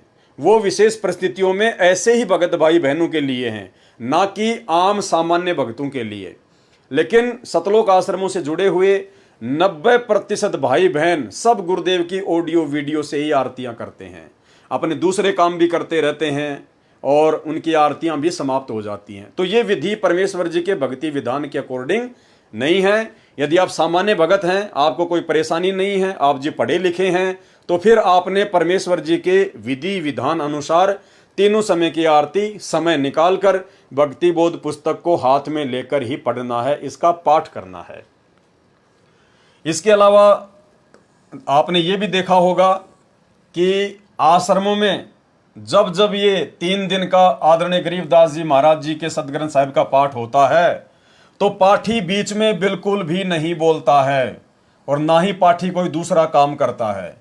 और यदि पाठी को कोई विशेष काम होता है, जैसे मान लीजिए उसको बाथरूम वगैरह जाना है या और कोई दिक्कत है, तो वो मुंह से बोलकर दूसरे को नहीं बुलाता, बल्कि वो ताली बजाएगा या फिर कोई बैल वगैरह होती है उसको बजाएगा। तो दूसरा जो पाठी होता है, जो उसका सहायक होता है, वो समझ जाता है कि हाँ इसको पाठ से उठना है, इसलिए मुझे ये बुला रहा है। तो हम भगत भाई बहनों ने भी ये विशेष तौर पर ध्यान रखना है, जब हम अपने गुरुदेव के द्वारा दिए गए अमर ग्रंथ का, सदग्रंथ साहिब का पाठ करते हैं, तीनों समय की आरती करते हैं, सुबह दोपहर शाम की, तो भाई और बहनों हमने बीच में आरतियां नहीं छोड़नी हैं। हमने छोटी छोटी बातों पे बीच में आरती को छोड़कर नहीं जाना है, और ना हमने कोई बातचीत करनी है। हमारा पूरा फोकस, हमारा पूरा ध्यान केवल आरती पर होना चाहिए, परमेश्वर जी की वाणियों पर होना चाहिए, शब्दों पर होना चाहिए। और यदि विशेष परिस्थिति में मान लीजिए आपको बाथरूम आ गया, या फिर मान लीजिए आप जी को फ्रेश होने जाना है, या और कोई विशेष कोई परिस्थिति उत्पन्न हो गई, तो परमेश्वर जी का विधान है आप जी पहले परमात्मा को दंडवत प्रणाम करें, परमात्मा से माफी मांगे, उसके बाद आप जी बीच में अपना वो काम करें यदि विशेष आवश्यक है तो, अन्यथा आपने अपनी आरती को संपूर्ण ही करना है। और इसके अलावा स्वच्छता का विशेष ध्यान रखना। तो भाई और बहनों, जिस प्रकार से सदग्रंथ साहिब को महत्व दिया जाता है, स्वच्छता को लेकर, साफ सफाई को लेकर, हर जगह उसको नहीं डाला जाता है, उसको एक कपड़े में जो है लपेट कर उसको जो है रखा जाता है ताकि इसके ऊपर कोई मिट्टी वगैरह, कोई धूल वगैरह ना जमे। ठीक इसी प्रकार हम भगत भाई बहनों ने भी आरती करने के बाद में स्वच्छ और साफ सुथरी जगह पर ही भक्ति बोध को रखना होता है। इसके अलावा भाई और बहनों, आदरणीय गरीबदास जी महाराज जी की जीवन लीला को समझने के लिए छोटे छोटे कुछ वीडियो हैं जो सतगुरु रामपाल जी परमेश्वर जी ने अपने सत्संगों में हमें सुनाए हैं। इन छोटे छोटे वीडियो को जब हम सुनेंगे जो आदरणीय गरीबदास जी महाराज जी की जीवन लीला के ऊपर हैं, उसके बाद हमें सतगुरु रामपाल जी परमेश्वर जी की वास्तविक स्थिति का और अच्छे से ज्ञान हो जाएगा कि सतगुरु रामपाल जी परमेश्वर कोई आम भगत, आम व्यक्ति या आम संत नहीं, बल्कि स्वयं सारी सृष्टि के रचनहार, कुल मालिक कबीर परमेश्वर हैं। तो सबसे पहले आदरणीय गरीबदास जी महाराज जी के विषय में सतगुरु रामपाल जी परमेश्वर जी ने बताया कि गरीबदास जी महाराज जी ने बताया अपने सदग्रंथ साहिब में कि भाई ना तो कबीर परमात्मा माँ के गर्भ से आए, और भाई ना हमने माँ के गर्भ से जन्म लिया, ना हम माँ के गर्भ से आए। हम यानी गरीबदास जी कह रहे हैं कि ना तो कबीर जी का जन्म हुआ और ना हम माँ के गर्भ से आए। तो ये सत्संग आप जी सतगुरु रामपाल जी परमेश्वर जी के मुख कमल से सुनिए, और सुनने के बाद में फिर आपको पक्का यकीन हो जाएगा भाई जब आदरणीय गरीबदास जी महाराज जी की माता भी थी, गरीबदास जी महाराज जी के जो है पिताजी भी थे, वो भी एक गांव में आए, उन्होंने लीला की माँ के गर्भ से जन्म लेने की, दुनिया की दृष्टि को धोखा देते हुए। गरीबदास जी महाराज जी ने शादी भी की, उन्होंने 6 बच्चे भी उत्पन्न किए, और उसके बाद भी वो कह रहे हैं कि भाई हम माँ के गर्भ से नहीं आए। तो भाई और बहनों, आपको सतगुरु रामपाल जी परमेश्वर जी का वही लीला में जीवन बहुत अच्छे से समझ में आएगा। जब गरीबदास जी महाराज जी ऐसी लीला 350 साल पहले कर सकते हैं, परमात्मा हो सकते हैं, तो भाई और बहनों फिर सतगुरु रामपाल जी परमेश्वर जी के परमात्मा होने में भला कहाँ दिक्कत है। तो सुनिए गुरुदेव भगवान के मुख कमल से। प्रमाण दे रहे गरीबदास जी कि कबीर साहब माँ के पैदा नहीं हुई थी और ना हम गर्भ में आए भाई, शब्द स्वरूपी रूप हम। इसके अलावा सतगुरु रामपाल जी परमेश्वर जी ने सत्संग में बताया कि ग्रंथ साहिब में लिखा हुआ है, जिसमें बीच बीच में आदरणीय गरीबदास जी महाराज जी ने यह प्रमाणित किया है कि मैं ही कबीर साहिब हूं, मैं कबीर परमात्मा हूं। आदरणीय गरीबदास जी ने स्वयं के विषय में प्रमाणित किया है कि मैं कबीर परमात्मा हूं। सुनिए छोटा सा सत्संग सतगुरु रामपाल जी के मुख कमल से, उसके बाद आपको यकीन हो जाना चाहिए कि जब गरीबदास जी महाराज जी ऐसी लीला करते हुए परमात्मा हो सकते हैं, बंदी छोड़ हो सकते हैं, तो सतगुरु रामपाल जी परमेश्वर जी के तो परमात्मा होने में कोई संशय ही नहीं है। हम ही दिल दरिया हैं बाई, हम ही बिंदु सिंध गर्क छाई, हम ही लहर तरंग उठावे, हम प्रगट हम ही छिप जावे, हम ही गुप्त गुज गंभीरा, हम ही अवगत हमें कबीरा। अब बंदी छोड़ा अपना भी भेद दें गरीबदास जी कि मैं कबीर हूं और भाई मैं पूर्ण ब्रह्म परमात्मा हूं। या गरीबदास जी भी यही प्रमाण यानी गुप्त रूप में कभी कहीं कहीं अपना प्रमाण दे जाते हैं। हम ही मुर्जी व मैदानी, हम ही शब्द महोदद खानी, हम ही गर्जें हम ही बरसें, हम ही कुल्प जड़ें हम नरखें, हम ही कुची हम ही ताला, हम ही मानक हीरे लाला, हम ही शराप जौहरी कैया, हमरे हाथ लेखनी बैया। मेरे हाथ में सारे कर्म है आपके, हाथ का तात्पर्य कि मैं कहूंगा जब इनकी पार नहीं बसाओगी, ना ब्रह्मा की, ना विष्णु की, ना निरंजन की, जब मेरे हाथ में कलम मेरे हाथ में है और उसी समय पकड़ के यूं कर दूंगा पूरी बही का ऊपर का, चल भाई आ जाओ मार। जिसने सार नाम ले लिया और सार शब्द पूरे अपने मारे संत ने ले लिया और उसकी फिर मर्यादा में गुरु शिष्य की जो मर्यादा होती है उसमें रहे, जब जाकर बात बनेगी। वो नहीं नाम ले लिया गुरु की तरह आपकी तो मरो बुलाए तो भी ना आवे, हुआ बात नहीं भाई। कति सरदड़ की बाजी ला दे। महाराज कहे सर्वस सौंप देत साहेब को काज जिनों के सरिया। जो सर्वस कहते हैं मम संत मुझे जान मेरा स्वरूपम, मेरे संत को मेरा ही स्वरूप समझना। जब बात बनी इन्हों ना सोचियो कि मैं न सोचो कबीर बन गया ना, मैं तो बताऊं सुन के नियम है ये, आगे थारी मर्जी तुम क्या सोचो क्या करो कैसे करो, ये नियम संविधान बता रहे हैं उनके। हम ही भगली हम ही कोतवाल हम ही काजी, हम ही भगले गुरु हैं बाजी, ये सब खेल हमारे किए हमसे मिले सुनिश्चय जिए। ये सब हमारे खेल बनाए हुए से, निरंजन हमने बनाया और ये किस ब्रह्मंड इसको बनाकर हमने दिया, नो का हमसे मिले सो निश्चय जिए। इसके अलावा भाइयों और बहनों, आपने आदरणीय गरीबदास जी महाराज और राम राय जी के ऊपर एक सत्संग सुना होगा, झूमकरा का अंग।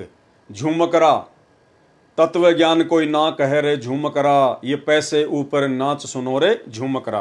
यानी गुरुदेव भगवान ने सत्संगों में बताया और गरीबदास जी के सदग्रंथ साहिब में भी लिखा हुआ है कि पंजाब से एक व्यक्ति गरीबदास जी के भगत के मुख कमल से सुबह का नित्य नियम सुनकर बड़ा प्रभावित हुआ और उन्होंने गरीबदास जी महाराज जी का पूरा एड्रेस ले लिया कि ऐसे महापुरुष से तो मिलना चाहिए। और वो राम राय नाम का व्यक्ति, राम राय उर्फ झूमकरा, गांव में उसको झूमकरा कहा करते थे, वो गरीबदास जी से मिलने के लिए आ जाता है। और उस सारी कहानी का आप और हमें पता है कि किस प्रकार से वो गरीबदास जी से मिलने के लिए इतना आतुर था कि वो उनसे मिलने के लिए खेतों में चल पड़ता है। उधर से आदरणीय गरीबदास जी महाराज जी आ रहे थे अपने सिर पर पशुओं का चारा लेकर, भरोटा लेकर। अब गरीबदास जी तो अंतर्यामी थे, जानी जान थे, परमात्मा थे। उनको मालूम था कि इस भगत के मन में साधु संत महात्माओं की जो वेशभूषा है वो अलग ही प्रकार की है।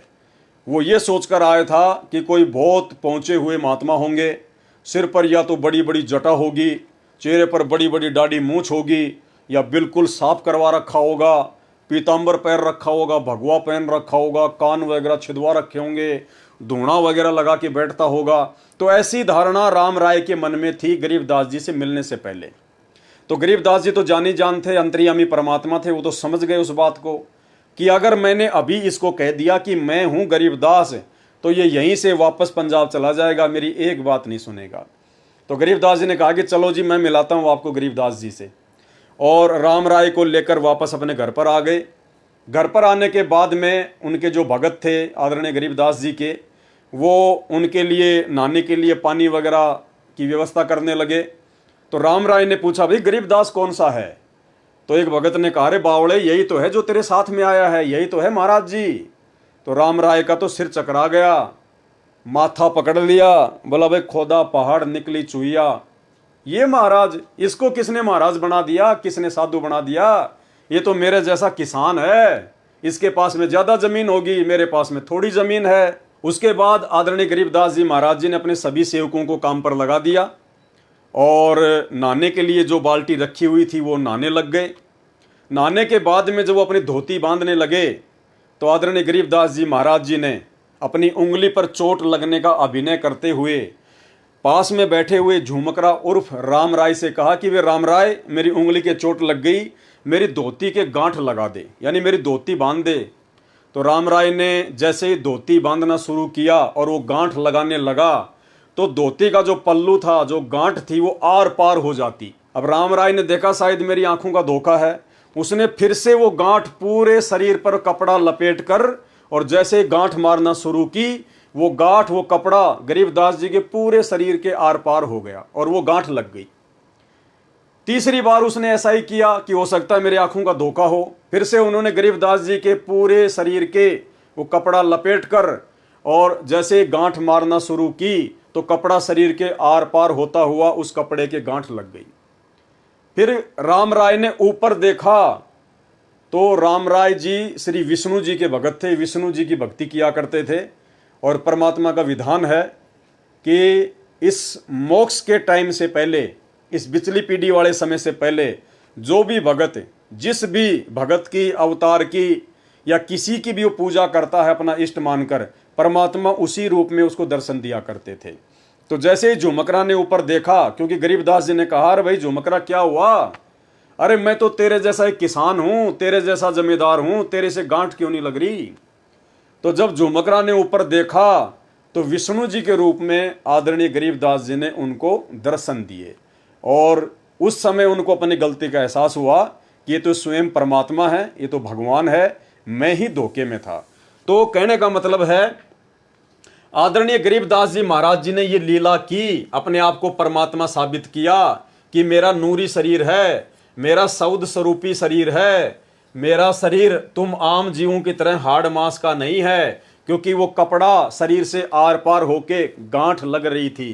ठीक इसी प्रकार भाई और बहनों, सतगुरु रामपाल जी परमेश्वर जी के जीवन को जब आप देखेंगे, जब आप उनके भक्तों के इंटरव्यू सुनेंगे, या सतगुरु रामपाल जी परमेश्वर जी के मुख कमल से जो इन्होंने अपने भक्तों के इंटरव्यू सुनाए हैं, जब आप वो सुनोगे तो आपको पता चलेगा कि भगत जब सतगुरु रामपाल जी परमेश्वर जी के चरणों की सेवा किया करते थे, उस समय सतगुरु रामपाल जी परमेश्वर जी के चरण फोम से भी ज्यादा मुलायम, फोम से भी ज्यादा मुलायम, ना कोई हड्डी, ना किसी प्रकार का अन्य कोई आडंबर जो आप और हमारे इस हाड़ मांस के शरीर में होता है। एक भगत ने तो स्पेशल सतगुरु रामपाल जी की यही सोचकर परीक्षा ली थी कि अगर परमात्मा होगा तो हमारे जैसे उनके शरीर में हड्डियां नहीं होंगी, बिल्कुल कोमल शरीर होगा, रुई जैसा, जैसे कबीर जी का था। और जब वो भगत ये सोचकर सतगुरु रामपाल जी के चरणों की सेवा करने गया तो बिल्कुल उसने वैसा ही पाया, बिल्कुल वैसा ही, और वो अचंभित हो गया। तो सतगुरु रामपाल जी परमेश्वर जी ने कहा कि भगत देख, गुरु अपने चेले की परीक्षा लेके फिर उसको नाम दीक्षा देता है, लेकिन तूने तो अपने गुरु की परीक्षा ली है। अब यदि तू इस भक्ति मार्ग से हट गया तो परमात्मा तुझे कभी भी क्षमा नहीं करेगा। तो भाई और बहनों, सुनिए इंटरव्यू सतगुरु रामपाल जी परमेश्वर जी के भक्तों के, जिसमें आपको पता चलेगा कि जब वो परमेश्वर जी के चरणों की सेवा किया करते थे तो परमेश्वर जी के चरण रुई से ज्यादा मुलायम, फोम की तरह, क्योंकि परमेश्वर जी का सौद स्वरूपी शरीर है, नूरी शरीर है, तेज पुंज की देह है, आप और हमारी तरह हाड़ मांस की देह नहीं है। के बाद आश्रम क्रोथा में खाना खाया तो दर्द नहीं हुआ। दांतों को हाथ लगाकर देखा तो वो हिल रहे थे, लेकिन कम हिल रहे थे, और वो अब भी हिलते हैं, लेकिन तकलीफ नहीं। इसके बाद दर्शनों के लिए गया तो चरण सेवा मिली तो सतगुरु देव के चरण ऐसे लगे जैसे फोम की रुई से भी नरम हो। तो मैं तो ऐसा हो गया कि न कोई चिंता और न कोई तकलीफ, मैं बहुत खुश हो गया। अपने आप ही मन में आता रहा कि इनसे ऊपर कोई और शक्ति नहीं। इसके अलावा आदरणीय गरीबदास जी महाराज स्वयं ही कबीर परमात्मा थे, बंदी छोड़ते। इसका एक अन्य जो प्रमाण है वो अर्जुन सर्जुन के द्वारा गरीबदास के रूप में कबीर परमात्मा जी की पहचान करना। यानी जब अर्जुन सर्जुन को आदरणीय गरीबदास जी ने 3 दिन की आयु में सारनाम दिया, उस समय सारनाम देने के बाद अर्जुन सर्जुन को गरीबदास जी ने कहा कि भाई अर्जुन सर्जुन, अब तो समझ में आ गई कि अपने गुरु में कभी दोष नहीं देखना चाहिए, क्योंकि अर्जुन सर्जुन ने 650 साल पहले यही गलती की थी। उन्होंने लोगों के कहने पर अपने गुरु के ऊपर संदेह कर लिया। जब परमेश्वर जी ने लीला की थी, अपनी ही एक शिष्या जो कि पहले वेश्यावर्ती का काम किया करती थी, गणिका थी, परमेश्वर से नाम लेने के बाद वो आश्रम में आने लग गई। भगत उनको टॉर्चर करने लग गए कि तू बदनाम औरत है, गुरुजी को बदनाम करेगी, आश्रम में मत आया कर। तो भक्तों के प्रति ऐसा रवैया देखकर कबीर परमेश्वर जी ने 64 लाख भक्तों की परीक्षा ली। उसी बहन को, गणिका को परमात्मा ने निमित्त बनाया, और उसी गणिका के तहत परमेश्वर जी ने अर्जुन सर्जुन की भी परीक्षा ली, और अर्जुन सर्जुन भी उस परीक्षा में फेल हो गए थे, यानी उन्होंने अपने गुरु के ऊपर संदेह कर लिया था। उसके बाद वो बहुत रोए। जब परमात्मा ने उनको समझाया, उनको अपनी गलती का एहसास भी हुआ, तो उस समय कबीर परमात्मा ने कहा कि भाई अब मेरे इस शरीर से तुम्हारा मोक्ष नहीं हो सकता, क्योंकि रहीमन धागा प्रेम का मत तोड़ो छिटकाए, टूटे से फिर ना जुड़े और जुड़े तो गांठ पड़ जाए। क्योंकि तुमने मेरे इस शरीर में दोष देख लिया, इसलिए तुम इस शरीर में पार नहीं हो सकते। तो अर्जुन ने बहुत ज़्यादा मिन्नतें की, प्रार्थना की, रोए, पैर नहीं छोड़े। तो परमात्मा ने कहा कि भाई ठीक है, आज से 250 साल बाद मैं गांव छुडानी में ऐसे ऐसे, दिल्ली के पास में हुमायूंपुर, वहाँ से एक गांव है छुडानी, हरियाणा में, वहाँ पे मैं प्रकट होऊंगा और उस समय आपको मैं नाम दीक्षा दूंगा। तो उन्होंने कहा कि महाराज हमें कैसे पता चलेगा? बोला वो मेरा काम है तुम्हें सचेत करना।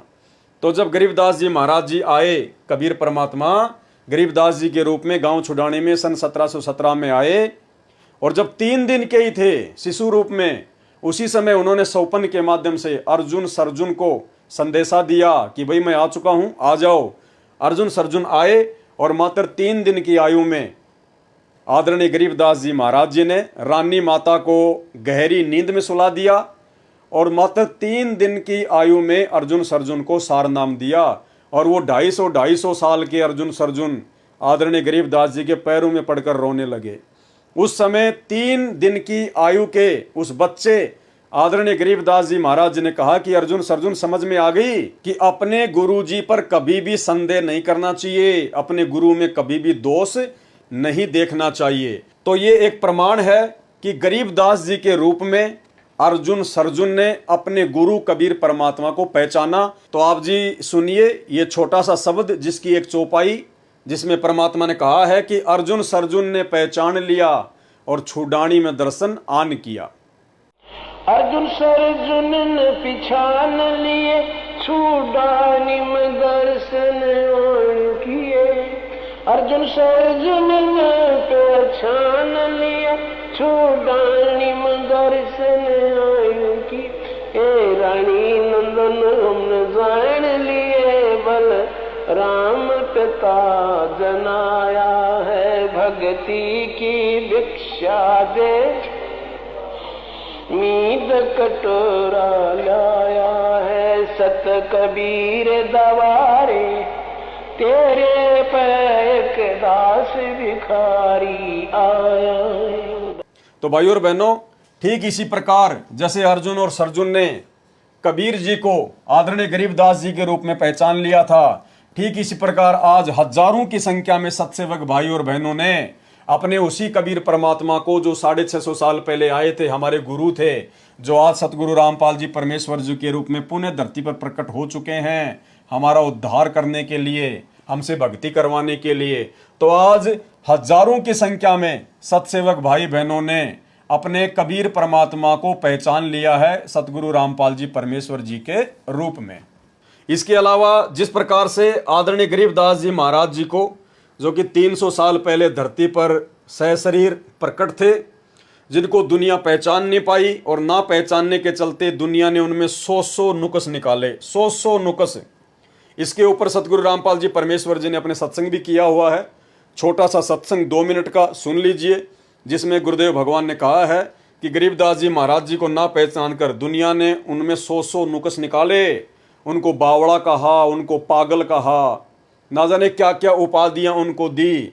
और भोग की आरती के शब्द में हम पढ़ते हैं कि जीव जो ना सत्संग में आया, भेद ना उसे भजन का पाया। गरीबदास जी को भी बावड़ा बताया, क्या कर ले इस दुनिया शाणी का। उसके बाद आपको यकीन हो जाना चाहिए कि दुनिया तो ऐसी ही है, दुनिया का काम है केवल नुक्स निकालना। लेकिन जिन आत्माओं को ज्ञान समझ में आ गया, जो परमात्मा के विशेष हीरे मोतीलाल हैं, जिन आत्माओं के लिए परमात्मा युगों युगों से भटक रहा है, वो आत्मा अपने परमेश्वर जी को पहचान चुकी हैं, जान चुकी हैं, सतगुरु रामपाल जी के रूप में उनकी पहचान कर चुकी हैं। तो सुनिए आदरणीय गरीबदास जी महाराज जी के विषय में दुनिया वालों के विचार, और उसके बाद में यही स्थिति आज सतगुरु रामपाल जी परमेश्वर जी के प्रति लोगों की बनी हुई है, उनकी आध्यात्मिक ना समझी के चलते। गुरु को अपना शिष्य प्यारा हो है, अगर कोई शिष्य हो तो इसलिए अपने हंस को निकालने की खातिर कितने दुख पाए, कोरडे खाए, बांदी बन गए, और हम नीच आत्मा फिर भी नहीं समझ पाते। फिर जब गुरु के रूप में कोई आता है संत, उसको फिर ऐसे ही व्यक्ति उसमें 100 कसूर और उसमें 100 प्रक्रिया उल्टी मानकर उसकी निंदा करके अपना कर्म और धर्म नष्ट कर जाते हैं।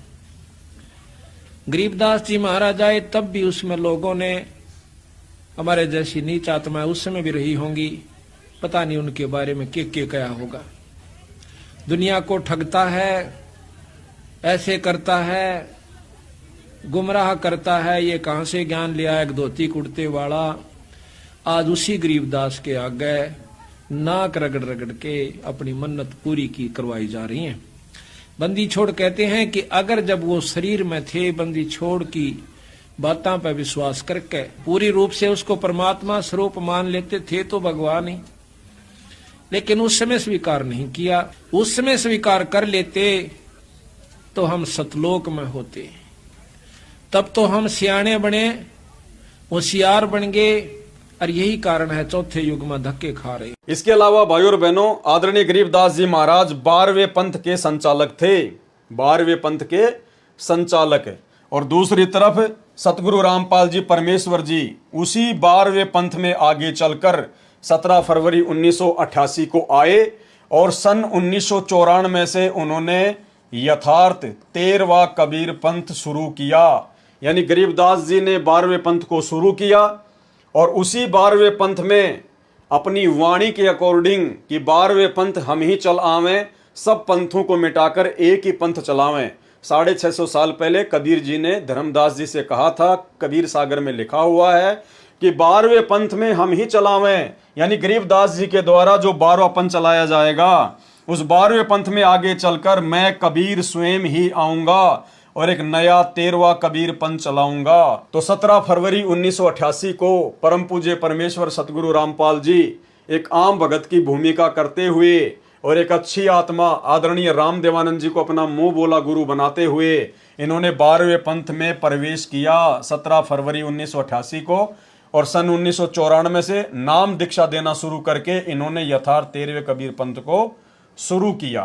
तो भाइयों और बहनों, ये कुछ पॉइंट हैं जिन पॉइंटों को आधार बनाकर हम भगत आसानी से समझ सकते हैं कि वर्तमान में भक्ति मार्ग में सतगुरु रामपाल जी परमेश्वर जी की क्या भूमिका है।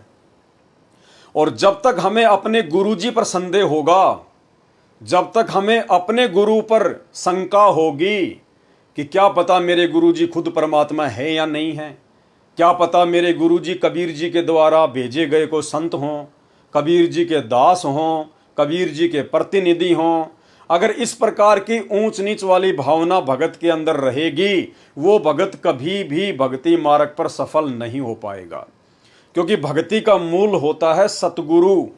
सतगुरु के बिना भक्ति नहीं चलती, सतगुरु के बिना भगत को काल आगे जाने का रास्ता नहीं देता।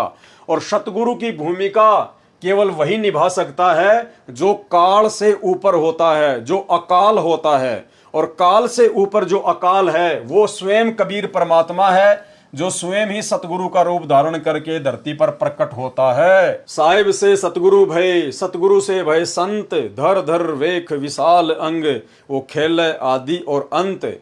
और परमात्मा कबीर जी स्वयं कहते हैं कि गुरु और गोविंद दो नहीं भाई, जो दो समझेगा वो दो जग में जाई, वो भगत भक्ति करते करते भी नरक में जाएगा। इसलिए भक्ति मार्ग में यदि हमने सफल होना है तो सतगुरु जो स्वयं ही कबीर परमात्मा होते हैं, हमने उनको कबीर परमात्मा के रूप में हृदय से स्वीकार करना पड़ेगा, अन्यथा हमारी भक्ति शुरू भी नहीं होगी, 2 कदम भी आगे नहीं चल सकती है। तो ये कुछ समानताएं थी आदरणीय गरीबदास जी महाराज जी के लीला में जीवन में और सतगुरु रामपाल जी परमेश्वर जी के लीला में जीवन में। इन समानताओं को देखकर आप जी को भली भांति यकीन हो जाना चाहिए कि हमारे गुरुदेव कोई सामान्य संत, सामान्य व्यक्ति या कबीर परमात्मा के कोई प्रतिनिधि नहीं है, ये स्वयं ही कबीर परमात्मा है, जो हम जीवों की चरम दृष्टि को धोखा देते हुए और काल के साथ आंख में चोली करते हुए इस कलयुग की बिचली पीढ़ी में 8 सितंबर 1951 को गांव धनाना, जिला सोनीपत, हरियाणा में स्वयं प्रकट हैं और परमेश्वर अपने मूल ज्ञान को जन जन तक पहुंचा रहे हैं, अपनी अच्छी आत्माओं को अपनी शरण में ले रहे हैं। तो अब हम भक्तों ने भी किसी प्रकार की भक्ति मार्ग पर कोई कमी नहीं छोड़नी चाहिए, जब हमें सतगुरु की पूर्णतया पहचान हो जाए।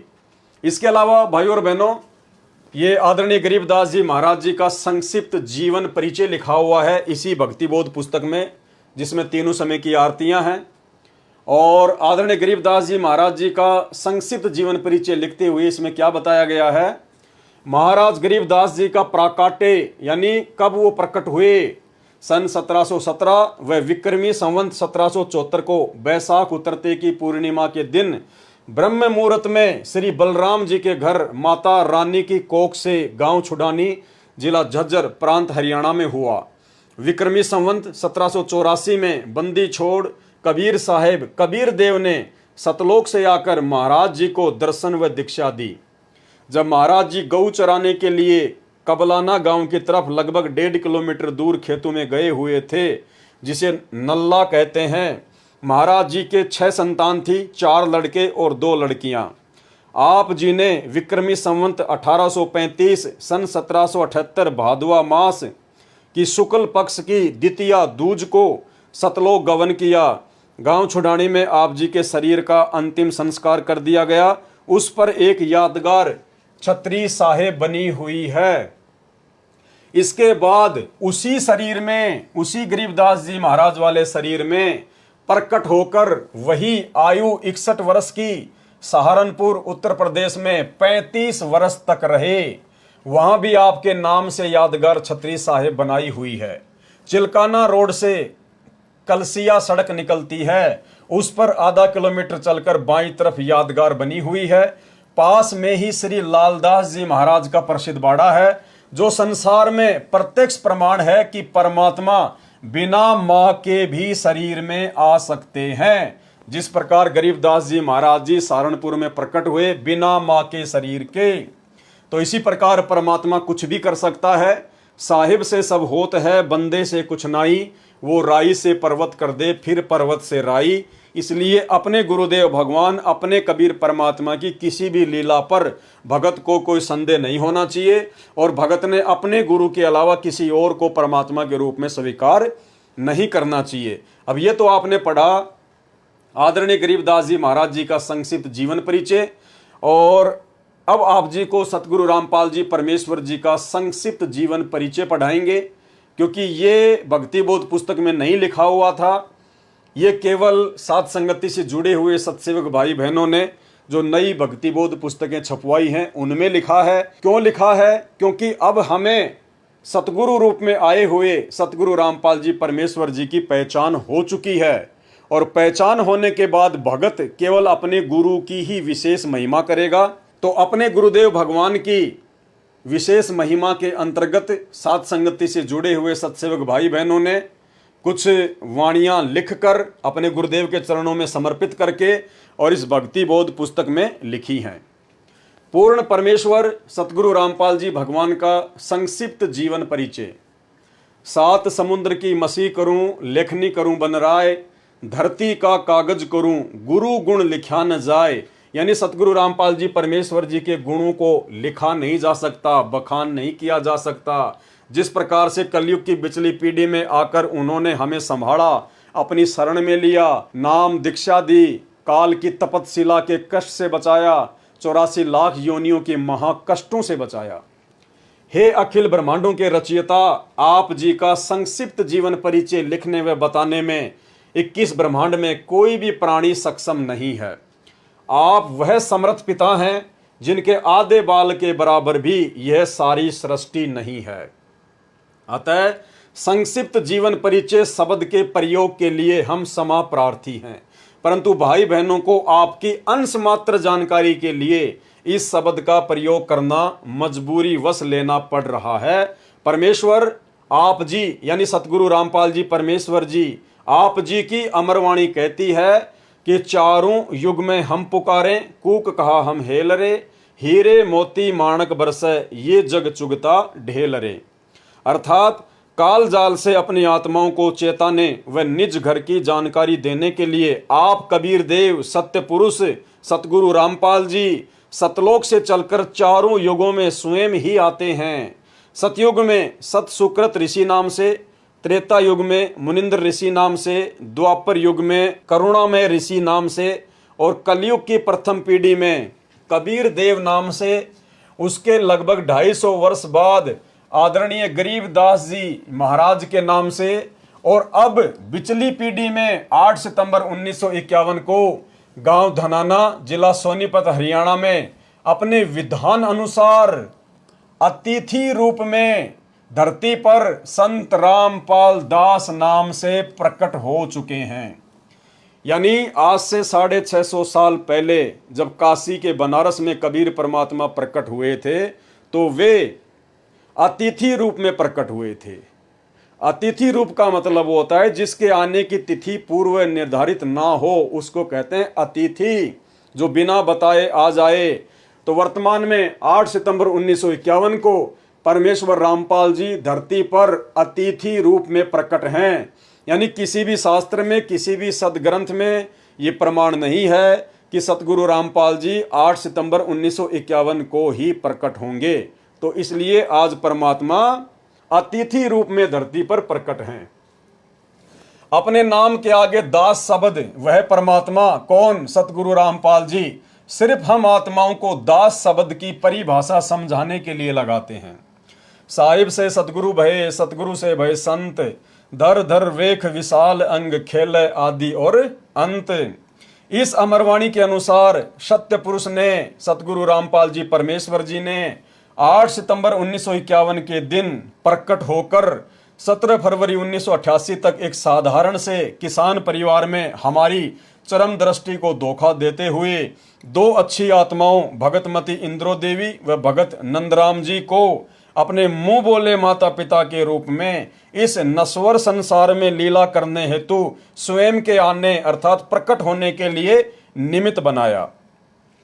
17 फरवरी 1988 को ठीक उसी तरह कबीर सागर में लिपिबद्ध अपनी वाणी के अनुसार 650 साल पहले की तरह गुरु शिष्य परंपरा व भगत बनकर हम जीव आत्माओं को एक भगत के लक्षण समझाने के लिए जैसे पंडित रामानंद जी को मुंह बोला गुरु बनाया था, ठीक उसी तरह जगत गुरु होने के उपरांत भी 17 फरवरी 1988 को आदरणीय रामदेवानंद जी को अपना मुंह बोला गुरु बनाकर 12वें पंथ में प्रवेश किया तथा उसके बाद सन 1994 से सत्संग व नामदान देना शुरू करके सच्चे सतगुरु की भूमिका निभा रहे हैं।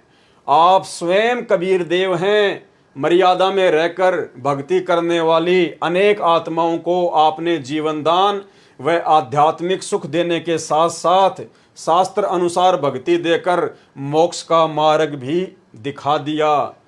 सन 1994 से आज तक आप जी ने परमार्थ के लिए निस्वार्थ भाव से जो संघर्ष करके दिखाया है, यह आपकी दयालुता, साधुता व समर्थता का प्रमाण है। वेदों में लिखित अपनी महिमा व गुणों को सत्य साबित करने के लिए कि वह परमात्मा कमल के विकसित फूल पर शिशु रूप में प्रकट होकर कुंवारी गाय के दूध से अपनी परवरिश करवाता है, वह परमात्मा मुर्दों को जीवन देकर 100 वर्ष की उम्र प्रदान कर सकता है, निर्धन को धन देकर सुखी कर सकता है, कोढ़ी व रोगी को स्वस्थ करके नया जीवन दे सकता है, वह बांझ को पुत्र तथा अंधे को आंख दे सकता है, आदि आदि वेदों में वर्णित महिमा को यथार्थ रूप देने के लिए चारों युगों में मात्र एक एक जीवन किसी तालाब में विकसित कमल के फूल पर शिशु रूप में प्रकट होने की लीला करते हैं। अन्यथा आप जी परमेश्वर सतगुरु रामपाल जी भगवान को किसी तालाब या कमल के फूल या शिशु रूप में प्रकट होने की कोई आवश्यकता नहीं है। आप जी जब चाहें, जहां चाहें, जिस रूप व अवस्था उम्र में प्रकट होना चाहे हो सकते हैं। जैसे नानक जी को बेई नदी व धर्मदास जी को मथुरा में जिंदा महात्मा के रूप में प्रकट होकर ज्ञान समझाया, 1392 में प्रकट होकर तैमूर लंग को 7 पीढ़ी के राज्य का आशीर्वाद दिया। लगभग 300 वर्ष पहले आदरणीय गरीबदास जी महाराज जी के रूप में प्रकट होकर सदग्रंथ साहिब की रचना की तथा छुडानी गांव में गंगा जी को प्रकट करने तक की अद्भुत लीला की। लगभग 60-65 वर्ष तक छुडानी से निर्वाण होने के बाद 35 वर्ष तक उसी रूप में सहारनपुर उत्तर प्रदेश में अपने प्रिय भगत भूमड़दास सैनी के बाग में रहने की लीला की और आज साक्षात अपने वास्तविक सतलोकीय स्वरूप में सतगुरु रामपाल जी के नाम से 8 सितंबर 1951 से हम सबके समक्ष प्रकट हैं। हे जगन्नाथ, आपकी लीला अद्भुत है। हे अविगत परमेश्वर, आप जी की गति को कौन जान सकता है।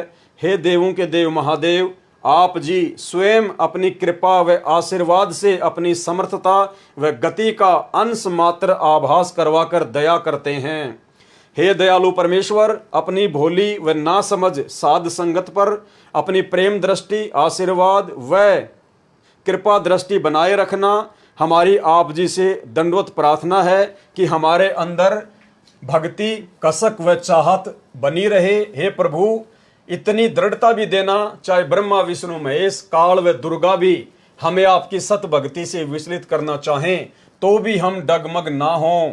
मन चाहता है इस तुच्छ जिव्या से ऐसे ही आपकी महिमा का बखान करते रहें, लेकिन आप अंतर्यामी की महिमा का बखान करने में हम जीव पूर्णतया सक्षम नहीं हैं। बंदी छोड़ सतगुरु रामपाल जी परमेश्वर जी।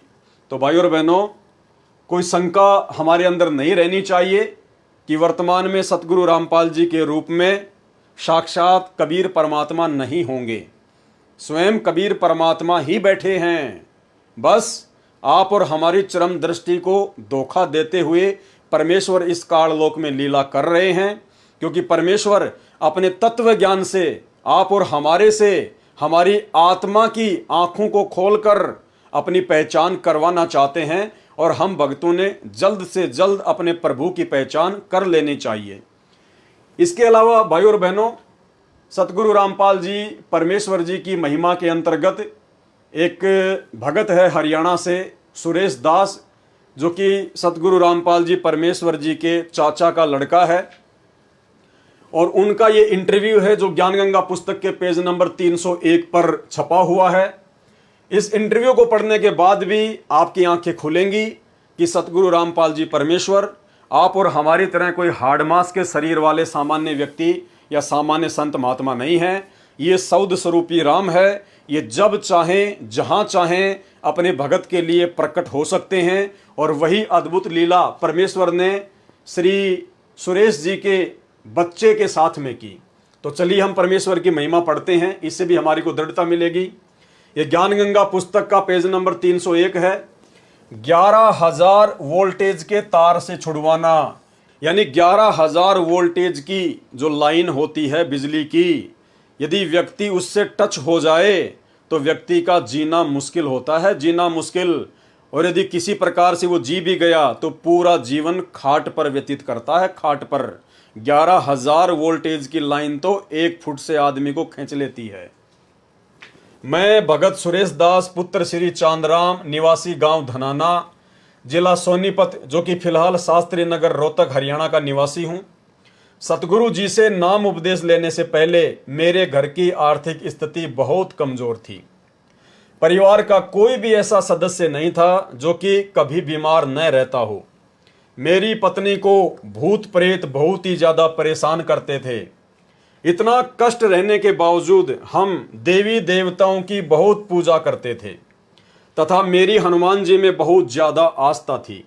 लेकिन घर में संकट पर संकट आते जा रहे थे, किसी भी काम में बरकत नहीं हो रही थी।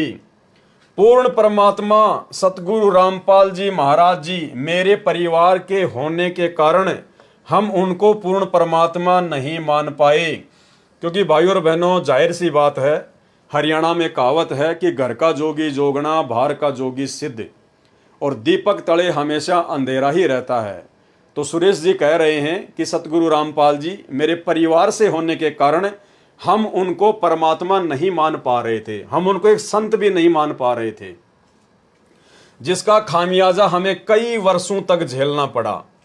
तभी गांव सिंहपुरा निवासी भगत विकास ने मुझे बताया कि आपके घर में पूर्ण परमात्मा जगत गुरु रामपाल जी महाराज आए हुए हैं और आप कहां सोए पड़े हो। तो मैंने कहा कि काल ने हमें कष्ट ही इतना दे रखा है कि हमें वहां के बारे में जानने का टाइम ही नहीं मिला। सारा समय डॉक्टरों के चक्कर काटने में चला जाता है, ऊपर से आर्थिक तंगी भी बहुत रहती है। उस भगत ने मुझे काफी समझाया, पूर्ण परमात्मा की ऐसी दया हुई कि मैं संत रामपाल जी महाराज से नाम उपदेश लेने के लिए अक्टूबर 2010 में सतलोक आश्रम बरवाला में पहुंचा। नाम उपदेश लेने के बाद सतगुरु रामपाल जी ने अपना दया का पिटारा खोल दिया और मुझे वो सुख अनुभव होने लगे जिनका वर्णन इस जुबान से कर पाना बहुत मुश्किल है। मेरी पत्नी को भूत प्रेत सता रहे थे। सतगुरुदेव जी की दया से अब वह पूर्ण रूप से ठीक है। 7 सितंबर 2011 को, अब ध्यान से सुनना भगत भाई बहनों, क्योंकि इस घटना से अब ये प्रमाणित होगा कि सतगुरु रामपाल जी परमेश्वर सौद स्वरूपी हैं। वे जब चाहें जहां चाहें प्रकट हो सकते हैं। 7 सितंबर 2011 को मेरा लड़का मोहित, उम्र 12 साल, जो कि मेरे कहने पर मिस्त्री को बुलाने के लिए गया था, मेरा लड़का मिस्त्री के मकान की छत पर चढ़ गया तथा छज्जे पर चला गया। छज्जे के साथ ऊपर 11,000 वोल्टेज के बिजली के तार थे। लड़के तथा तारों के बीच में केवल 1 फुट की दूरी थी। जब वह उनके नजदीक गया तो तारों ने लड़के को खींच लिया और लड़के के सिर पर तार चिपक गया तथा 1 इंच गहरा घुस गया। वह मुंह जल गया और बिजली सारे शरीर में प्रवेश करके पैर के अंगूठे की हड्डी को तोड़कर निकलने लगी। उसी समय सतगुरु रामपाल जी महाराज आकाश मार्ग से आए तथा मेरे लड़के को बहुत ही चमकदार तेजोमय शरीर सहित दिखाई दिए, जैसे हजारों ट्यूबों का प्रकाश हो रहा हो। उन्होंने लड़के का हाथ पकड़कर बिजली से छुड़ाकर छज्जे पर लिटा दिया। फिर लड़के की सतगुरु जी से बहुत बातें हुई तथा जब सतगुरु जी जाने लगे तो लड़के ने पूछा कि गुरुजी कहाँ जा रहे हो? तो गुरुजी ने कहा कि बेटा मैं तेरे साथ हूं, तू घबरा मत। उस समय मेरे लड़के मोहित की माता जी भी वहीं पर थी। उसने यह दृश्य अपनी आंखों से देखा तथा वह बहुत घबरा गई, क्योंकि लड़के के शरीर से बिजली के लपटें निकल रही थी। यानी परमेश्वर सतगुरु रामपाल जी जो उस समय किसी आश्रम में बैठे हुए थे, तुरंत परमेश्वर अपने भगत की रक्षा करने के लिए पहुंच गए।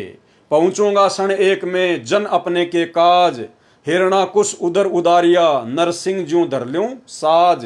तो ये परमेश्वर है, नूरी शरीर है, सौद स्वरूपी राम है, स्वयं ये बंदी छोड़ है और ऐसे ऐसे ना जाने कितने करतब, कितनी लीलाएं, कितने इस प्रकार के अद्भुत ये करिश्मे सतगुरु रामपाल जी परमेश्वर जी ने जब से उन्होंने अपना 13वां पंथ शुरू किया है सन 1994 से, ना जाने कितनी अद्भुत लीलाएं परमेश्वर ने अपने भक्तों के साथ में की हैं।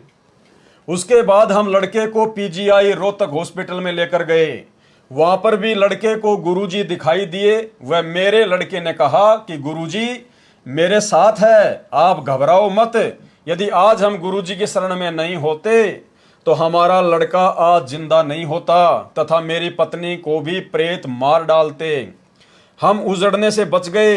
यह सतगुरु रामपाल जी महाराज जी की ही दया है। सर्व पाठकों से प्रार्थना है कि मेरी सत्य कथा को पढ़कर आप जी भी सतगुरु रामपाल जी महाराज जी के शरण में आकर अपना समय रहते कल्याण कराएं तथा प्रारब्ध में लिखे कर्मों के कारण जो घटनाएं घटनी होती हैं उनसे पूर्ण रूप से बचोगे। सतगुरु रामपाल जी महाराज के सत्संग वचनों में मैंने सुना था कि पूर्ण परमात्मा कबीर जी बंदी छोड़ हमारे सर्व पापों को नाश कर देते हैं।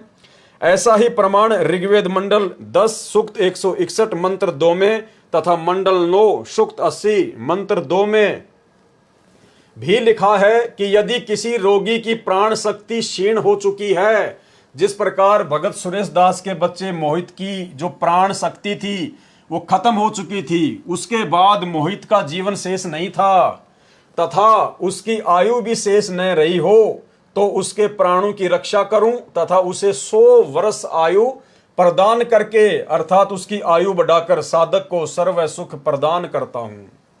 सजनों, सतगुरु रामपाल जी महाराज ने अपने अमृत वचनों में यह भी बताया है कि प्रत्येक प्राणी अपने किए कर्मों के अनुसार ही सुख व दुख प्राप्त करता है। दुख तो पाप कर्मों का फल है तथा सुख पुण्य कर्मों का फल है। अभी तक सर्व संत आचार्य गुरु यही कहते हैं कि जो प्रारब्ध कर्म का भोग है वह तो प्राणी को भोग कर ही समाप्त करना होगा। हे सभ्य पाठकों, सतगुरु रामपाल जी महाराज कहते हैं कि पाप कर्म से दुख होता है। यदि पाप कर्मों का नाश हो जाए तो दुख का स्वतः ही अंत हो जाता है। यदि भक्ति करते करते भी पाप कर्म का फल अर्थात दुख भोगना ही पड़े तो भक्ति की आवश्यकता ही समाप्त हो जाती है। 7 सितंबर 2011 को हमारे प्रारब्ध कर्म के पाप के कारण मेरे पुत्र मोहित की मृत्यु होनी थी। हमारे सतगुरु रामपाल जी महाराज जी की कृपा से परम पूज्य कबीर परमेश्वर जी ने हमारे पाप का नाश कर दिया तथा मेरे बच्चे की जीवन रक्षा करके आयु बढ़ा दी। यदि 7 सितंबर 2011 को प्रारब्ध कर्म के फल स्वरूप मेरा बेटा मर जाता तो हम सर्व परिवार के सदस्य भक्ति त्याग देते तथा नास्तिक हो जाते, क्योंकि हमें उस समय परमात्मा का पूर्ण ज्ञान नहीं था। अब भगवान पर अत्यधिक विश्वास हो गया है। यह भी विश्वास हो गया है कि परम पूज्य कबीर जी ही परमेश्वर हैं। ये पाप नाशक, सर्व सुखदायक व पूर्ण मोक्षदायक हैं तथा सतगुरु रामपाल जी महाराज उन्हीं के भेजे उनके अवतार हैं। अब ठीक है भाई और बहनों, उस समय इस आत्मा को भगत सुरेश दास को सतगुरु रामपाल जी परमेश्वर जी की वास्तविक परमात्मा वाली स्थिति का ज्ञान नहीं था। इसलिए ये कह रहे हैं कि कबीर परमात्मा ने सतगुरु रामपाल जी को भेजा है, अर्थात इन्होंने संत रामपाल जी को कबीर जी का भेजा हुआ अवतार यहाँ पर जो है वो बताया है। लेकिन ऐसा नहीं है। आप जी को धीरे धीरे सब कुछ समझ में आ रहा होगा और आगे भी आ जाएगा कि परमेश्वर के अवतार की भूमिका कोई नहीं कर सकता। अवतार केवल काल भेजता है। 21 ब्रह्मांड का स्वामी ज्योति निरंजन अपने अंश अवतार उत्पन्न करता है। कबीर परमेश्वर को अंश अवतार उत्पन्न करने की आवश्यकता नहीं होती, क्योंकि वे समर्थ हैं और स्वयं ही धरती पर आकर अपनी आत्माओं को अपने मुख कमल से सच्चिदानंद घन ब्रह्म की वाणी के द्वारा यानी अपने मुख कमल से परमेश्वर वाणियां उच्चारित करके अपने तत्व ज्ञान का प्रचार प्रसार करते हैं। अतः आप जी से पुनः प्रार्थना है कि अविलंब सतलोक आश्रम बरवाला में पहुंचें तथा उपदेश लेकर कल्याण कराएं। आप जी से प्रार्थना करने का मेरा उद्देश्य यह है कि मेरे जैसे दुखिया बहुत हैं, मेरी उपरोक्त आत्म कथा को पढ़कर विचार करके वे भी मेरे की तरह संकटों का निवारण करा सकेंगे तथा ही हो सकेंगे। ये संसार समझदा नाही, कहंदा शाम दोपहरे नू, गरीब दास ये वक्त जात है, रोवोगे इस पहरे नू। अब भाई और बहनों, इस वीडियो में अभी तक आपके सामने जितनी भी बातें रखी गई हैं, जितने भी आपको उदाहरण दिए गए हैं, ये सभी उदाहरण देने का केवल मकसद यही है कि हम अपने पूज्य गुरुदेव को परमात्मा के रूप में स्वीकार कर लें। और जब तक हम अपने गुरु को ही कबीर साहिब के रूप में स्वीकार नहीं करेंगे, और गुरु को कबीर साहिब के रूप में स्वीकार करने का मतलब है कि जब आप अपने गुरु की पहचान कर लेते हो तो उसके बाद आपने ये दाढ़ी मूंछ वाली जो कबीर जी की काल्पनिक फोटो है, आपने इस फोटो को पूजना बंद करना होगा। आपने जून के महीने में इस फोटो का कबीर प्रकट दिवस मनाना छोड़ना होगा। आपने अपने घर पर दीवारों पर या दरबार साहिब में जहां पर आप दीपक जलाते हैं, आपने इस फोटो को रखना बंद करना होगा। आपने इस फोटो को या तो जल प्रवाह कर देना है या घी लगाकर अग्नि में सवा कर देना है, क्योंकि परमात्मा कहते हैं एक कै सादें सब सदें, सब सादे सब जाए, और माली सींचे मूल कूं फले फूले अघाए। माली यानी जो ज्ञानी भगत होगा, जो संत सुजान होगा, वो केवल मूल की पूजा करेगा, और भक्ति का मूल है सतगुरु रामपाल जी परमेश्वर जी। तो आप सभी भाई बहनों को ये बात अपने दिल में दृढ़ता के साथ में बैठा लेनी चाहिए कि वर्तमान में इस ज्योति निरंजन के 21 ब्रह्मांड में सतगुरु रामपाल जी के अलावा दूसरा कोई कबीर भगवान, दूसरा कोई कबीर परमात्मा कहीं भी नहीं है। और यदि कहीं होगा तो वो भी सतगुरु रामपाल जी परमेश्वर जी का ही रूप होगा, क्योंकि ये परमात्मा अनंत कलाओं के स्वामी हैं। ये चाहे जितने रूप बना सकते हैं। जब काल अपने 1000 रूप बना सकता है एक ही समय में, अक्सर पुरुष एक ही समय में 10,000 रूप बना सकता है, तो सतगुरु रामपाल जी परमेश्वर जी तो अनंत कोटि कलाओं के स्वामी हैं। ये तो प्रत्येक आत्मा के साथ में अपने अरबों खरबों रूप बनाकर एक ही समय में खड़े हो सकते हैं।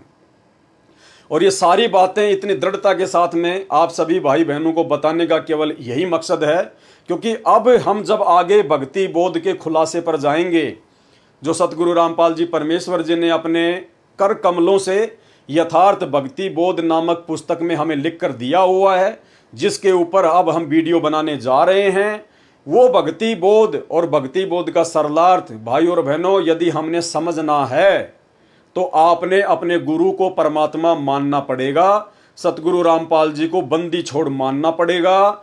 और यदि आप चाहते हैं कि भक्ति बोध के खुलासे के अंतर्गत वो सूक्ष्म ज्ञान मेरे दिमाग में समाए, मेरे अंतःकरण में समाए, जिससे कि मैं सतगुरु रामपाल जी भगवान का मैं प्रिय भगत बन सकूं, उनके हृदय में उनके चरणों में मेरे लिए कोई जगह बन पाए, तो उसके लिए भाई और बहनों आपने अपने गुरु को ही परमात्मा मानते हुए, क्योंकि गुरु ही परमात्मा है। कबीर मार्ग में काल की भक्ति में गुरु परमात्मा नहीं होता, काल तक की भक्ति में गुरु अलग होता है, परमात्मा अलग होता है।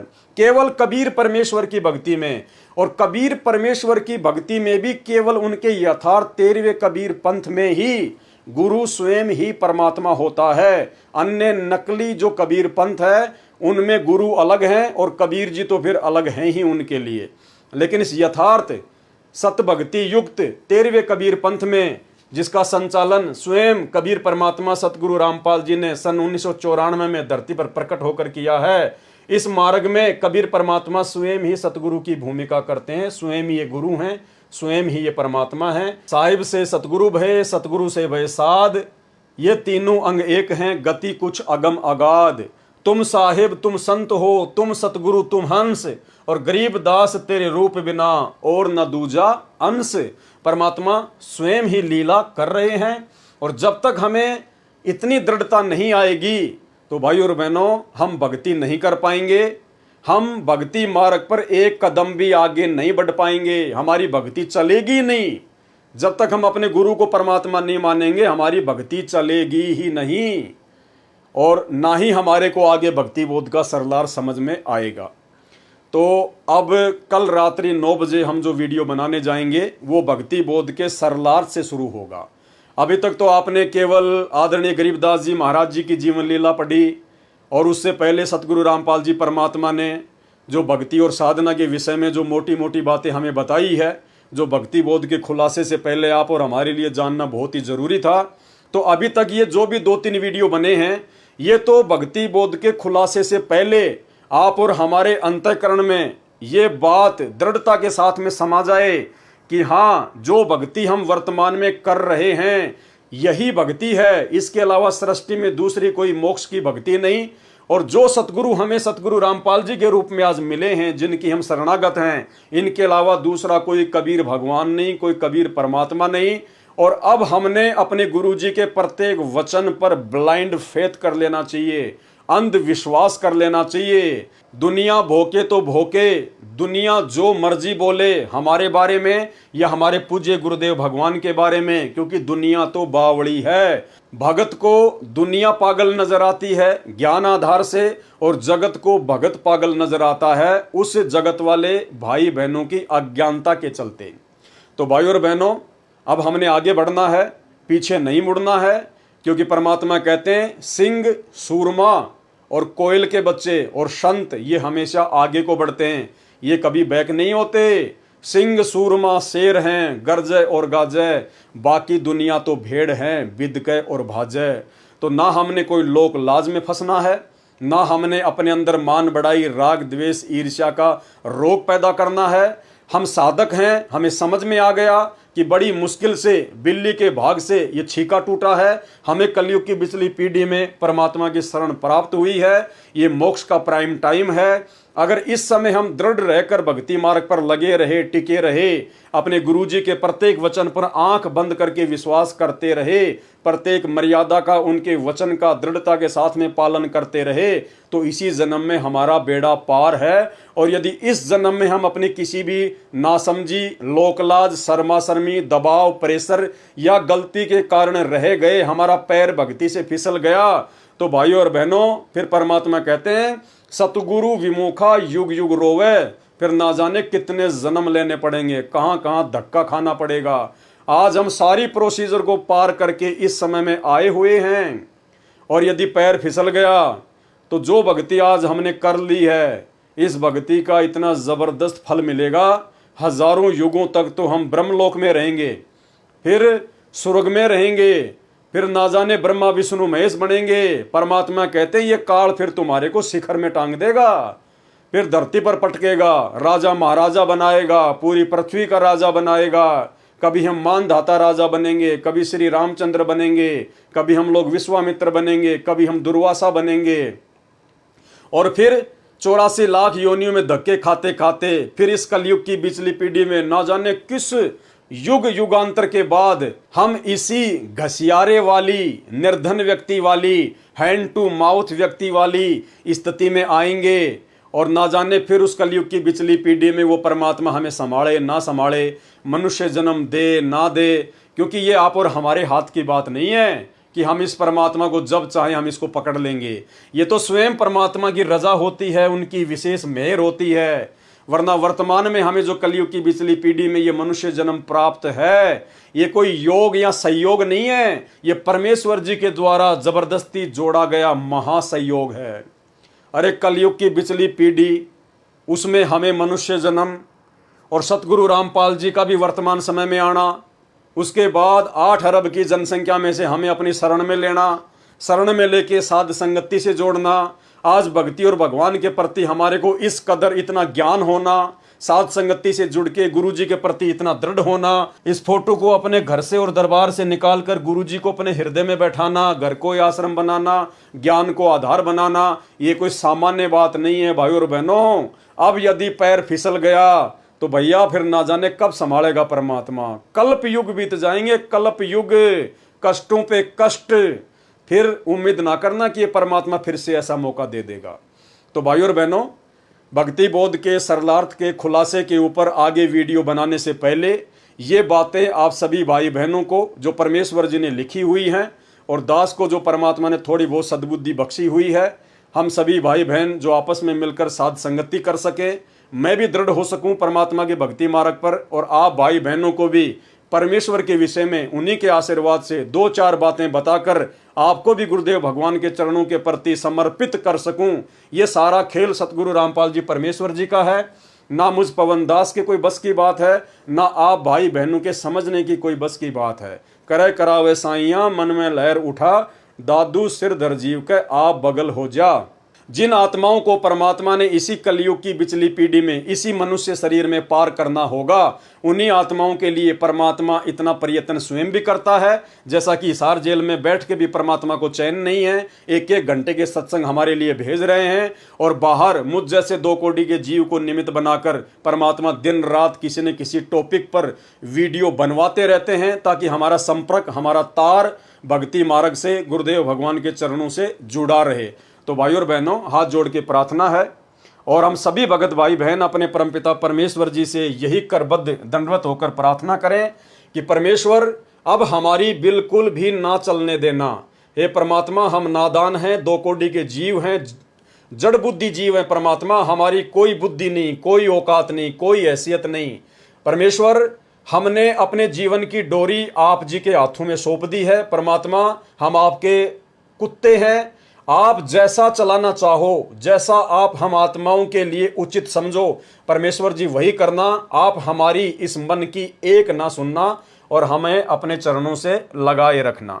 बंदी छोड़ सतगुरु रामपाल जी परमेश्वर जी की जय हो। तो भाई और बहनों, कल रात्रि 9 बजे हम भक्ति बोध के सरलार्थ के खुलासे पर चलेंगे, जहाँ पर मंगलाचरण से हम शुरू करेंगे। तो सभी भाई बहन रात्रि 9 बजे जरूर जुड़ें। तब तक परमेश्वर हम सभी को आशीर्वाद दें और इजाजत दें। बंदी छोड़ सतगुरु रामपाल जी परमेश्वर जी की जय हो।